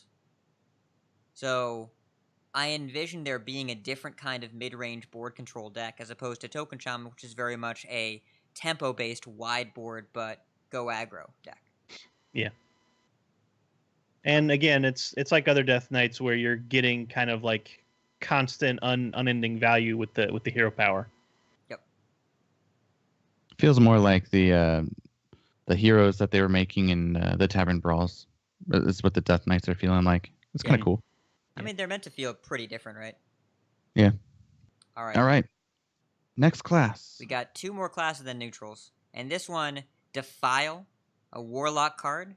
2 mana spell, deal 1 damage to all minions. If any die, cast this again. I will note, Grim Patron has been altered to have a hard cap. It won't just do this forever. And then Dreadsteed has been nerfed because of this card. It now says, at the end of your turn, summon a Dreadsteed. So how does the cap work for the... At a certain point, it just stops. Patron? Yeah. The card just runs out of gas. Oh, okay. Although, I mean, there are many ways for this to scale up into a very big AoE. Like, the first thing that came to mind for me actually was Karakazam, which makes this an immediate Flame Strike. 7 mana, deal 4 damage to the board. Or like a Fellfire potion at that point. Oh yeah, but you're at least not taking face damage. Yeah. So more like a Kazakus, like the 5 mana Kazakus potion. But yeah, like having like stuttered health values across the board is very, very common. So getting Defile to function, like if you sequence your trades correctly, this could easily clear boards like by itself, or come close to it. It's if they living mana and you play any 1-but minion and the board dies against Token Shaman. That's almost always a board clear. It's this card is super good, right? It feels good, yeah. Yeah. This is not for Zoo. Don't play this in Zoo. Nope. Not a Zoo card. What do you think, Kenny? Yeah, I like it. It's very strong. It's another board clear for a Warlock, but it's different. I like it. It's one that doesn't have as much costs wrapped up in it. Like Hellfire, the Fellfire potion. You gotta take a lot of damage to do those. You take no damage playing this, so it's relevant. All right. Are you all ready for this card? I'm all ready for this. Oh yeah. So, Gnome Feratu. 2 mana, 2/3 Warlock Epic. Battlecry, remove the top card of your opponent's deck. And you do get to see it. She's pretty cute. It's Great like, artwork again. She's got like pom-pom hair. Yeah. This we call this what do they used to call it? Like bubblegum goth. Yes. Yeah. 5% of the time, Gnome Feratu is going to discard Alex and win you a Freeze Mage match. 95% of the time, she's a River Crocolisk. And gets you closer to Alex. And get you closer to the combo cards. Yeah. It's yeah. So, I have a rant. Oh boy. All right. So, this effect is chronically misunderstood in card games the world around. This effect's been around for 20-something years in Magic. It is referred to as milling. Now, this game that we're playing right now is not Magic. I want to talk about it in Hearthstone terms. Probability means that you do not ever know what the top card of your deck is until you see it. You are never aware of what it is. The game will show you a card when you play this card. What I want you to do is envision it was on the bottom of your deck, that you were not going to draw it. Maybe this card gave you the notification that you were going to have bad luck that day. But how probability works with card games is you're reaching in a closed box and grabbing an object out of it every time you draw a card. You don't know what it is, so you have to measure it in the percentage of what is the likelihood I'm going to get this specific thing that I am looking for. So, if you remove a thing from the box, or if you got that thing out of the box last, it's the same, right? Because you exactly. would not have gotten it anyways. Cards in deck are not a resource unless you hit fatigue. This is different in Hearthstone because frequently decks do hit fatigue. There's a lot of times where you will get to the end of the game, you needed all 30 cards. Some decks are better at it than others. Freeze Mage, Miracle Rogue, etc. You also get the information of a card that you don't have to play around, and Hearthstone has all 1 and 2 ofs. It's a lot more relevant in this game to remove a card and know, okay, I don't have to deal with Tyrion, okay, I don't have to deal with a Fireball, etc., etc. But sometimes your opponent's looking for a card and you got something out of the way for them. You don't know what you're hitting, so you have to assume it's a random percentage card, could be anything, and if you took a card away from them, it's the same as them having that card on the bottom of their deck 99% of the time. It is not... It does not mean that you removed a card from their hand. You didn't remove a resource that you have to play around, and you removed a card from your own hand by playing a River Crocolisk. So don't view it as resource generation because it's not. It generates information, nothing else. You are able to not play around the card you see, but it doesn't remove a card from your opponent's hand. So you have to say, is that worth playing a 2-mana 2/3? Because in most games, the effect does not matter outside of the information generated. Well said. Yep. Next. I've been working on that. I love this art for the Sanguine Reveler. Yeah, he's cool. Oh, yeah. Art looks super good. So this is a 1-mana 1/1 with Battlecry. Destroy a friendly minion and gain +2/+2. He likes eggs. He loves eggs.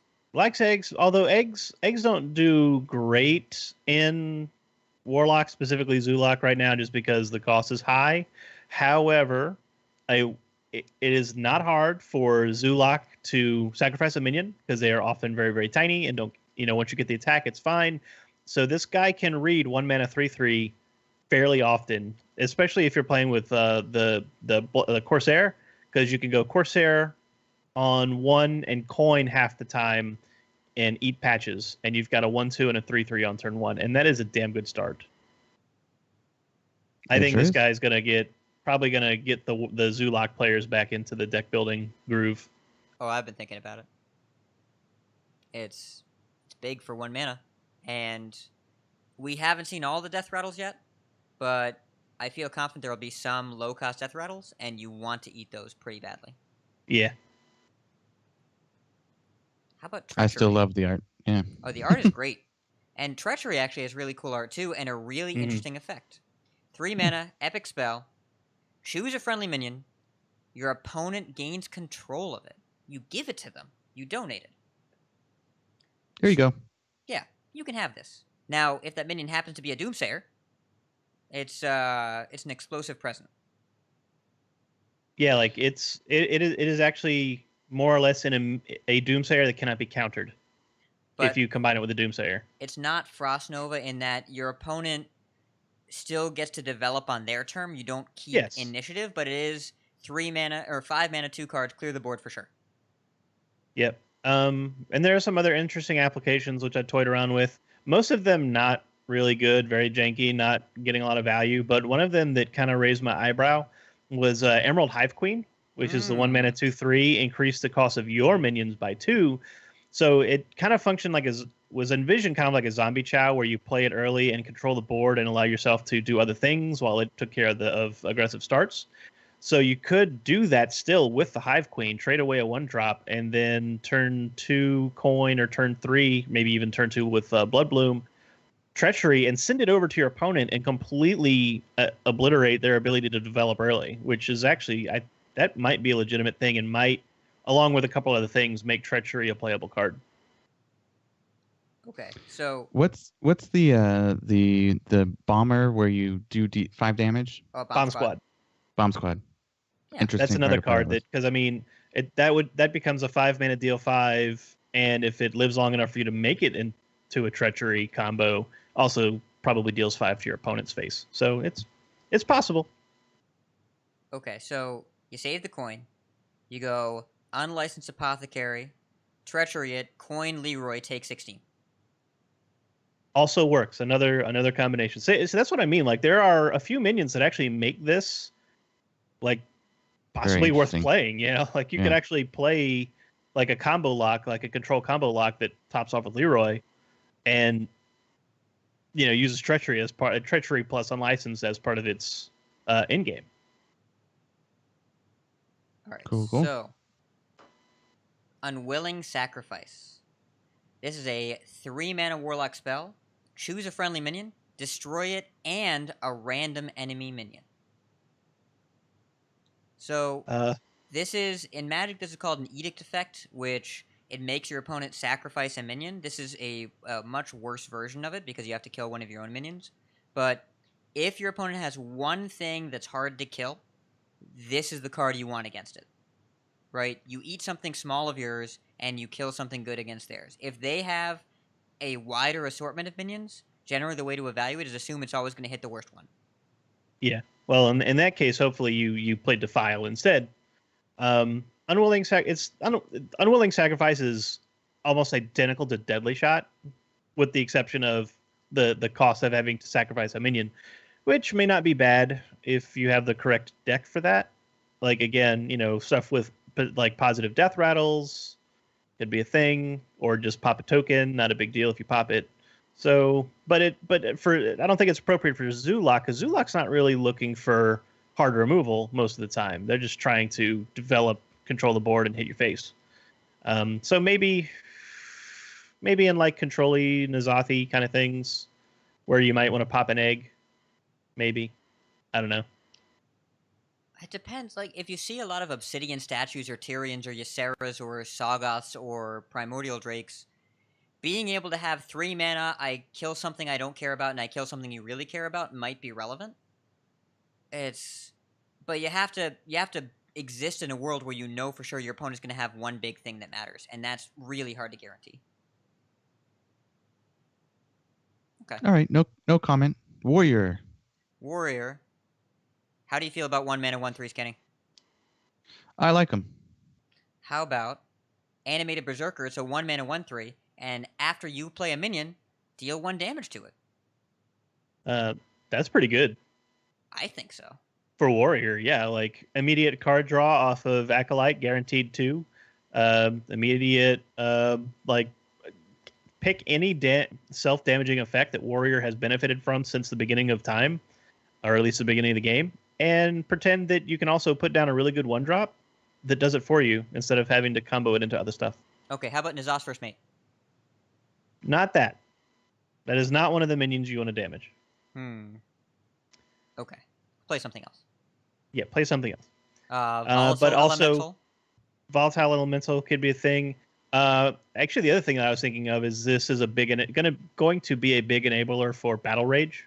Because you immediately put down a damaged minion. So like you could do like a 1, 2, 3 of like 1, play this, 2, play something else.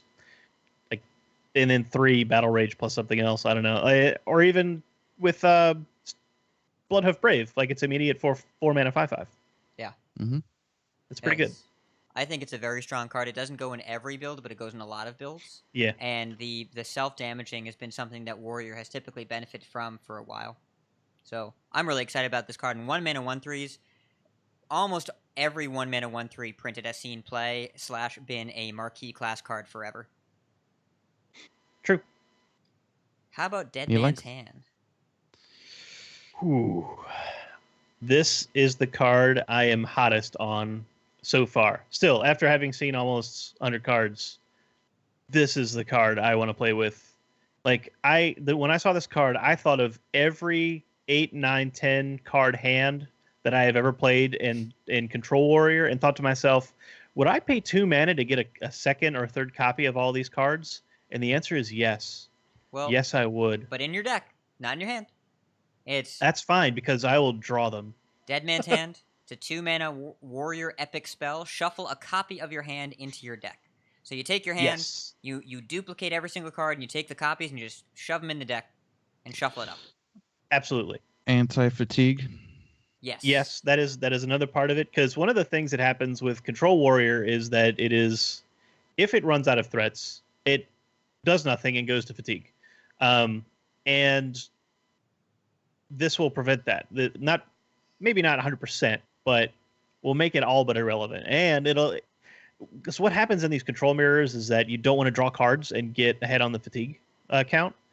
So if you play this, then you can start aggressively cycling again. And I think this will probably get people to start playing with the Commanding Shout combo again, and just like these aggressive cycle control warriors, which I am so unbelievably excited for this card in Control Warrior. I think it's going to be great.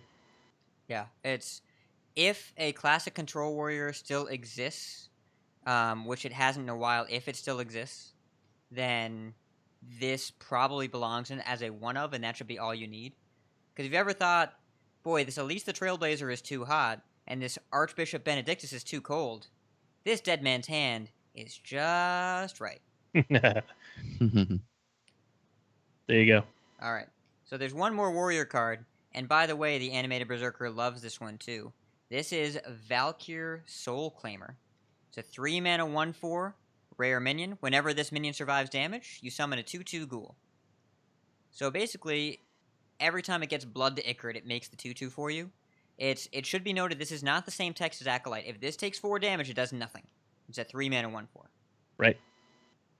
I don't know about this. I think the stat line may be too weak for it to see a big payout. Yeah. Like if let's say best case scenario, I get this behind Fluffy Berserker, and by the way, there's a mistranslation that goes around. Either I think it's the Japanese that gets auto translated to Fluffy instead of animated. So all like these animated cards become like Fluffy, blah blah blah. Anyway, so like if you ding this thing as it comes into play, it's a 3 mana 1/3 and a 2/2, and that's still a fairly weak 3 play. I feel like. I mean, it's fine. It's 3 mana for 3/5 over 2 bodies. Like, it's okay. Yeah. But is it worth going out of your way for when it sometimes doesn't work? No. I agree with no. All right. Neutral. So we have 11 neutral cards. A lot of these are going to be lightning round because This they're one not, is fluffy, though. Yeah. Yeah. A lot of these cards are not super relevant because they're neutral. Some of them are common, some of them are arenas. But this card is extremely relevant because this adorable little penguin. Look at him. Penguin. This is Snow Flipper Penguin. It's a 0 mana 1/1 beast, and it is adorable. If you are listening on audio, pull your car over, look up the art, say, "Oh, that's cute," and then continue about your day. Yep. That's all. It's Okay. cute penguin. And it's 0 mana. There's Cobalt Scalebane. It's a 5 mana 5/5. At the end of your turn, give another random friendly minion +3 attack, and it is a dragon. I think this is the only dragon we've seen so far in this set. That's a pretty good pile of stats. That's like basically like an 8/5 for 5, and it's a dragon, so going to be relevant as part of dragon packages, I think. It's a good card. It'll be Yeah, really it's good in just arena, and it's a dragon Oh enabler. man. Yeah. All right. We got Sunborn Valkyr, 5 mana 5/4 battle cry. Give adjacent minions +2 health.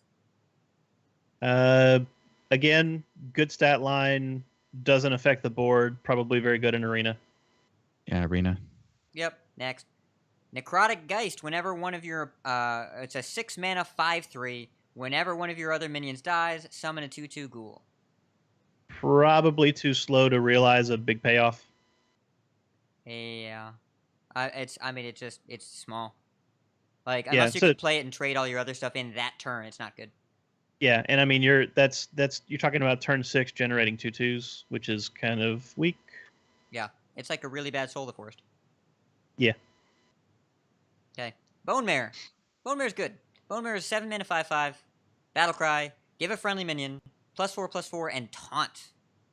That's actually quite good. And this is a common, so this is going to be Yeah. a terror in Arena. Yes. Yeah. It may not be enough of a board effect to replace other 7 mana cards in decks currently, but it is just a solid card. This seems almost constructed worthy to me, if not Yeah. actually constructed worthy, because Yeah. it's Blessing of Kings with taunt attached, and you get a 5/5. Like you're getting the Yeah. 5/5 minion for about 3 mana. Yeah, no, it's definitely worth the stats. You just have to have something Yeah. on board ahead of it. So Yeah, I expect this to see play and be good. It's any deck that's playing Bog Creeper right now will probably want this instead. yep, All right, Mindbreaker, Weird Hair, 3 mana 2/5. Hero powers are disabled. What? that is What? This is how my WoW characters looked, by the way. Yeah, that's pretty crazy. the 3 mana 2/5 is not a terrible stat line early on in the game, and that ability is What? quite something. Yeah, it's very good against Death Knights, and it does Yes. disable passive hero powers. So, I mean, Yeah. like, nice Valera. I would go as far to say that it breaks minds. Yeah. I think this is going to end up being a tech card, probably seen more in tournament than in constructed. Because there's gonna be at least one archetype that develops around a Death Knight, and this will allow it to get shut down at least temporarily, which will be important in tournament games. I'm curious if we get to the point where late game Warlock life hero powers or Warrior or even Hunter will be relevant enough to stop, and if the Death Knights get big, they built in a safety valve into the set, right? That's what this is for. Yeah, basically. Okay. Shall we look at Phantom Freebooter? Phantom Freebooter is a pirate. It's a 4 mana 3/3. And Battlecry, gain stats equal to your weapon. So I'm assuming durability translates to butt, Yes, and attack translates to attack. correct. Mhm. So why should I play this over Naga Corsair? Because Naga Corsair is going to rotate in 6 months. Good answer, good answer. But otherwise, yeah, Naga Corsair is just a more consistent threat, and the one attack off of the weapon is actually more relevant than just having extra attack on a drop with Summoning Sickness. I agree with you. I've played 4 mana 5/4 on an empty board so many times that a 4 mana 3/3 is smaller. Yes. Okay. Corpse Raiser. Battlecry, give a friendly minion death rattle, resummon this minion. It's a 5 mana 3/3. I actually like this card. It's combo potential. It's slow, but I mean, if you can get it on something high value, like again something with taunt, something with divine shield, or just something with a good aura, the 3/3 is painful, but the resummoning is. This is like a third resummon effect available for Paladin right now. Mhm. Yeah. That's a big deal. But, so, Or Shaman. would you play this over Faceless? No. Faceless is a classic card. Yeah, and is also a 5/3/3. Now here's the thing though, you keep the Corp Razor 3/3, and then you get the extra copy of the card that it hit, Okay. as opposed to the Faceless, which the 3/3 goes away. And this is particularly relevant if the minion you're copying has a death rattle as well, because you get it multiple times in sequence as opposed to twice at the same time. Yeah, so I think it will be experimented with because recursion is good, combos are good. Would be surprised if no one ever touched this card. Well, because you're going Alright. to touch it. I'm gonna touch it for sure. All right. I want to play Crusher Paladin and make people cry. That's you and Appa will probably fight over N'Zoth Paladin list. All right. Corpse Taker. This is probably the best card we have left to talk about tonight, and one of the best cards we're going to talk about, period. It's a 4-mana, 3/3 neutral epic. Battle Cry. Gain taunt if your deck has a taunt minion. Repeat for Divine Shield and Lifesteal and Wind Fury. This card is just good. Good. It's just good. Like, if you get 2 out of these 4, this card is worth playing. And any deck that plays Wickerflame Burn Bristle, this is almost a Paladin card. Like, it is a Paladin card. If you play Wickerflame Burn Bristle and or Tyrian Forge Ring, you also want to consider Corpse Taker. Yeah. Because it just becomes a better Wickerflame. And Wind Fury is not printed on many cards that are worth anything right now outside of Alakir. But if you have an Alakir deck, you put 2 of these in that deck, and then you have a 4-mana 3/3 taunt Divine Shield Wind Fury. Yep. And if there's any deck that does that with any minion that does Lifesteal, which we haven't seen any yet in Shaman, but it's such a small deck building cost to make this really powerful. Don't plan on getting all 4, because I don't think Paladin's going to play any Wind Fury minions. But no, all you have to do is put a Tyrian and a Wickerflame in your deck, and this card is good. Yes. Agreed. Meat Wagon. Yeah. All right. Let's jump on the Meat Wagon. So the Meat Wagon, 4 mana, 1/4 mech. It's the only mech we've seen. Death Rattle. Summon a minion from your attack with less attack than this minion. From your deck. I have tried to come up with ways to make this card function, and I'm drawing a blank. Aside from Validated Doomsayer. Ooh. It's the only one I can think of. But even then, it still is a 0/7, and your opponent can trade into it. So. Yeah. I don't know. I am not on the wagon. I mean, Me neither. I missed it. To make Meat Wagon even good, you have to buff it, and if you have to buff a card to make it good, then it's not good. You don't want to buff your 4-mana 1/4? No. I just won't play it. You drive a hard bargain. Although it will in Hobgoblin mech decks in Wild, this card will actually be quite good. In Hobgoblin mech. And here I thought I'd heard everything today. Dude, like Hobgoblin in Mech Mage was actually really good. Oh, it's Hobgoblin is one of my favorite cards ever that only became good like at the very, very end of its standard tenure in the Zoo deck that went super duper wide and then played Double Sea Giant. Yeah. Yeah, that was fun. All right, this wagon is off to the races. Got 2 more cards left. First is Tomb Lurker.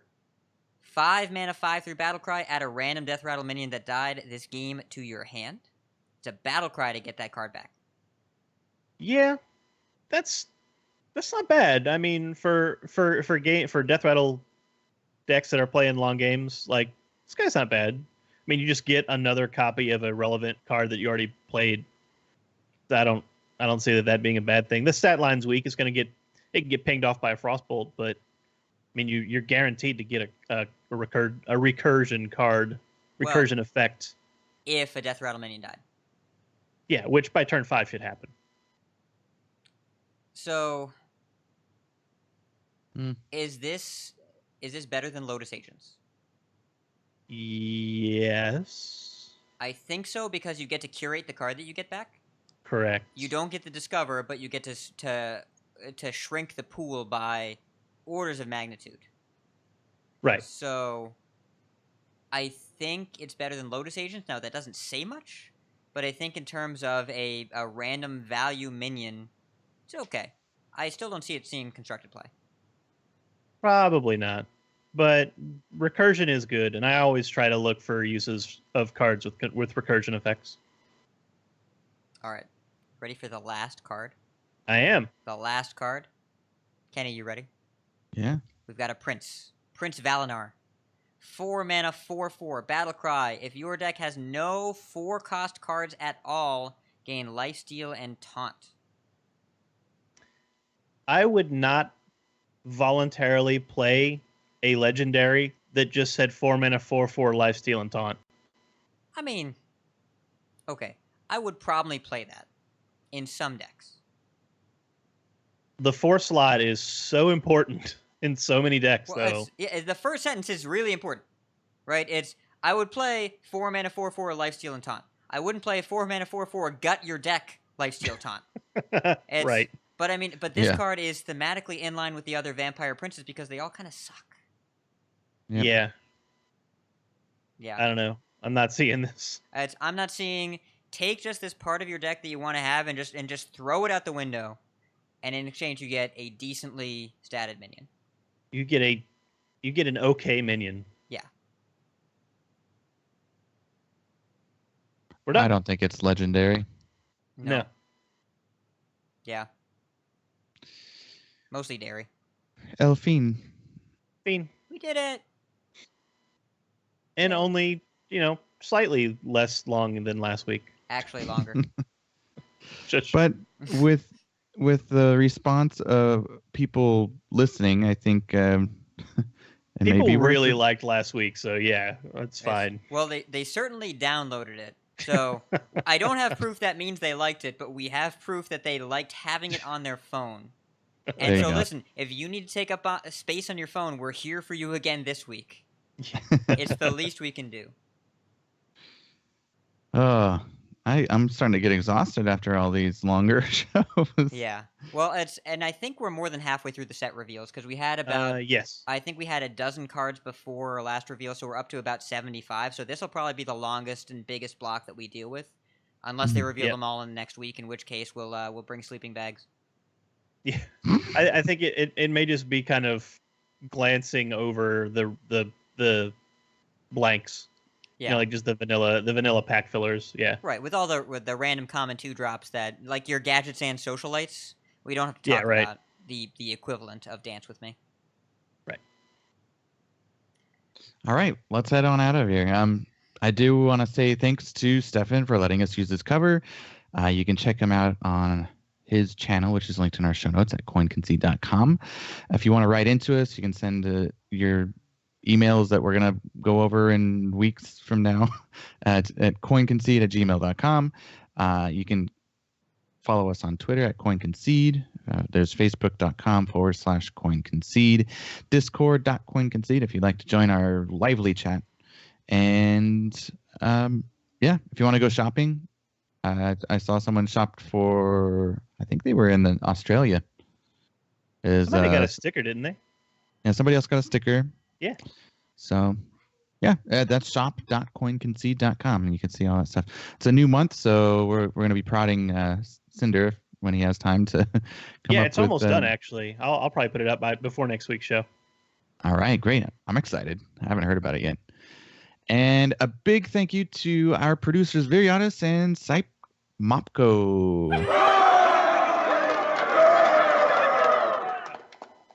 They renewed with us again as our producers. I don't know why, but thank you. You're gods amongst humans. Yes. Well, If I I know could why. only be you. Because we make good content, you guys. I guess. Good long content. Yeah. Well, Yep. Yeah. This is definitely the director's cut version of Coin Concede, the extended edition. They bought my Chinese food tonight is what happened. Oh, yeah. There you go. All right, I'll start my shout outs.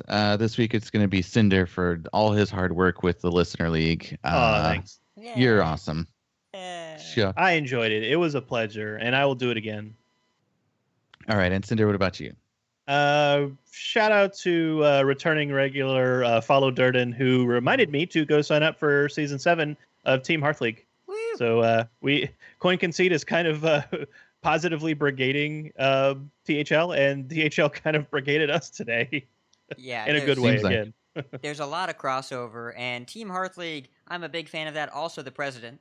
But I'm not just the president. You're also I'm on it. also a member. It's a great way for casual competitive tournament style play in a fun environment. If that sounds like it appeals to you, feel free to head over there. We have a seeding system based on where you're placed or where you've placed in ladder historically. So if you only ever hit rank 15, you will place against other people that similar skill levels and similar experience. Whereas if you're a multiple time legend players, you'll play against multiple-time Legend players. I played against Ray C twice in Team Hearth League. So there are some big names signed up with the league. And I believe in SHL, which is also it's the Last Hero Standing format, Frid and Dan from Hearth Coach have registered this season. There you go. Yeah. So shout out to Cinder for mentioning that, and shout out to all the guys over at THL, the guys and girls that run the league with me and that participate in it. It's a lot of fun. Strongly recommend. Check out teamhearthleague.com. Awesome. Since you're talking to Hat, what's your shout out? That was it. I shouted out. And shout out to my co-host Appa last week as well, and the two of you we made it, you guys. We're on the beach. We made it. We're on the beach now. We have to restructure. Yeah, we'll figure it out. We'll build a boat. An ark. Yes. For the next flood, right? Oh, gosh. All right. So, yeah, a little too much there. All right. So, our contact information, Ridiculous Hat. Let's start with you. You can find me at twitter.com/ridiculoushat. You can find me at twitch.tv/ridiculoushat, where I stream Mondays and Thursdays. I have a sub emote. If you subscribe to me, you get to use a PBR can with a little hat. And you can find me in basically any Hearthstone Discord. Speak my name thrice, I shall appear, except you could probably only have to say it once. It's fine. We saw that in our chat this show, actually. Your little icon. Yes. Yeah. It's, I'm not... It's PBR hat. That's adorable. Yes. All right. And Cinder, what about you? Twitter at Cinder Ascendant, which has been growing rapidly as I be talking lots and lots of Frozen Throne. And now that I'm not casting the league anymore, back to streaming myself, twitch.tv/Cinder Ascendant. I have been challenged to build Control Hunter on stream. Challenge accepted. All right. I like it. And for me, I'm KCC_gamer. Appa is at Appa_HS. His Twitch is Appa HS, no underscore. And then Cora, which we're going to have on soon. I was talking to some people, and they haven't actually heard us show with her on it. It's been that long. Wow. So we're excited to have her. It's going to be this month. Yes. Yes. Well, and can you think of any other major milestones that happened this month of the podcast? Maybe. Near the end here, we have an epic show. I've already started on some of it, and I'm excited to... Killing me with this. Yes. It's you've been secretive plans from us. Like, right. It's hard. Yeah, really secretive. Well, I mean, I don't know. It better be good. That's all I'm saying. You can't build me up like this and it not be amazing. All right. Well, challenge accepted. Okay. You sound like the Hearthstone subreddit. Songbird_HS and twitch.tv/Songbird Cora. She's been streaming semi-regularly, so go check her out and get used to her, because you're going to hear her maybe for another episode or two coming up. She's got some free time. We were going to get her on the show today, but we're like, hey, go spend time with family.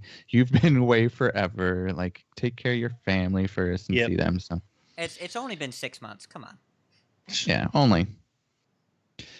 So that's the big butt of our show, the monster of a show. That we'll call it a wrap there. Yes.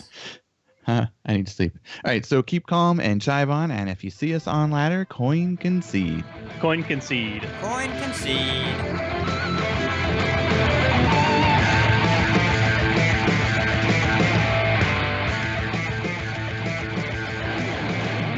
You have bested. Choose death. You win this one. I concede. You win this time. Well fought. I concede. You win this one, friend. The victory is yours. Oh, yeah.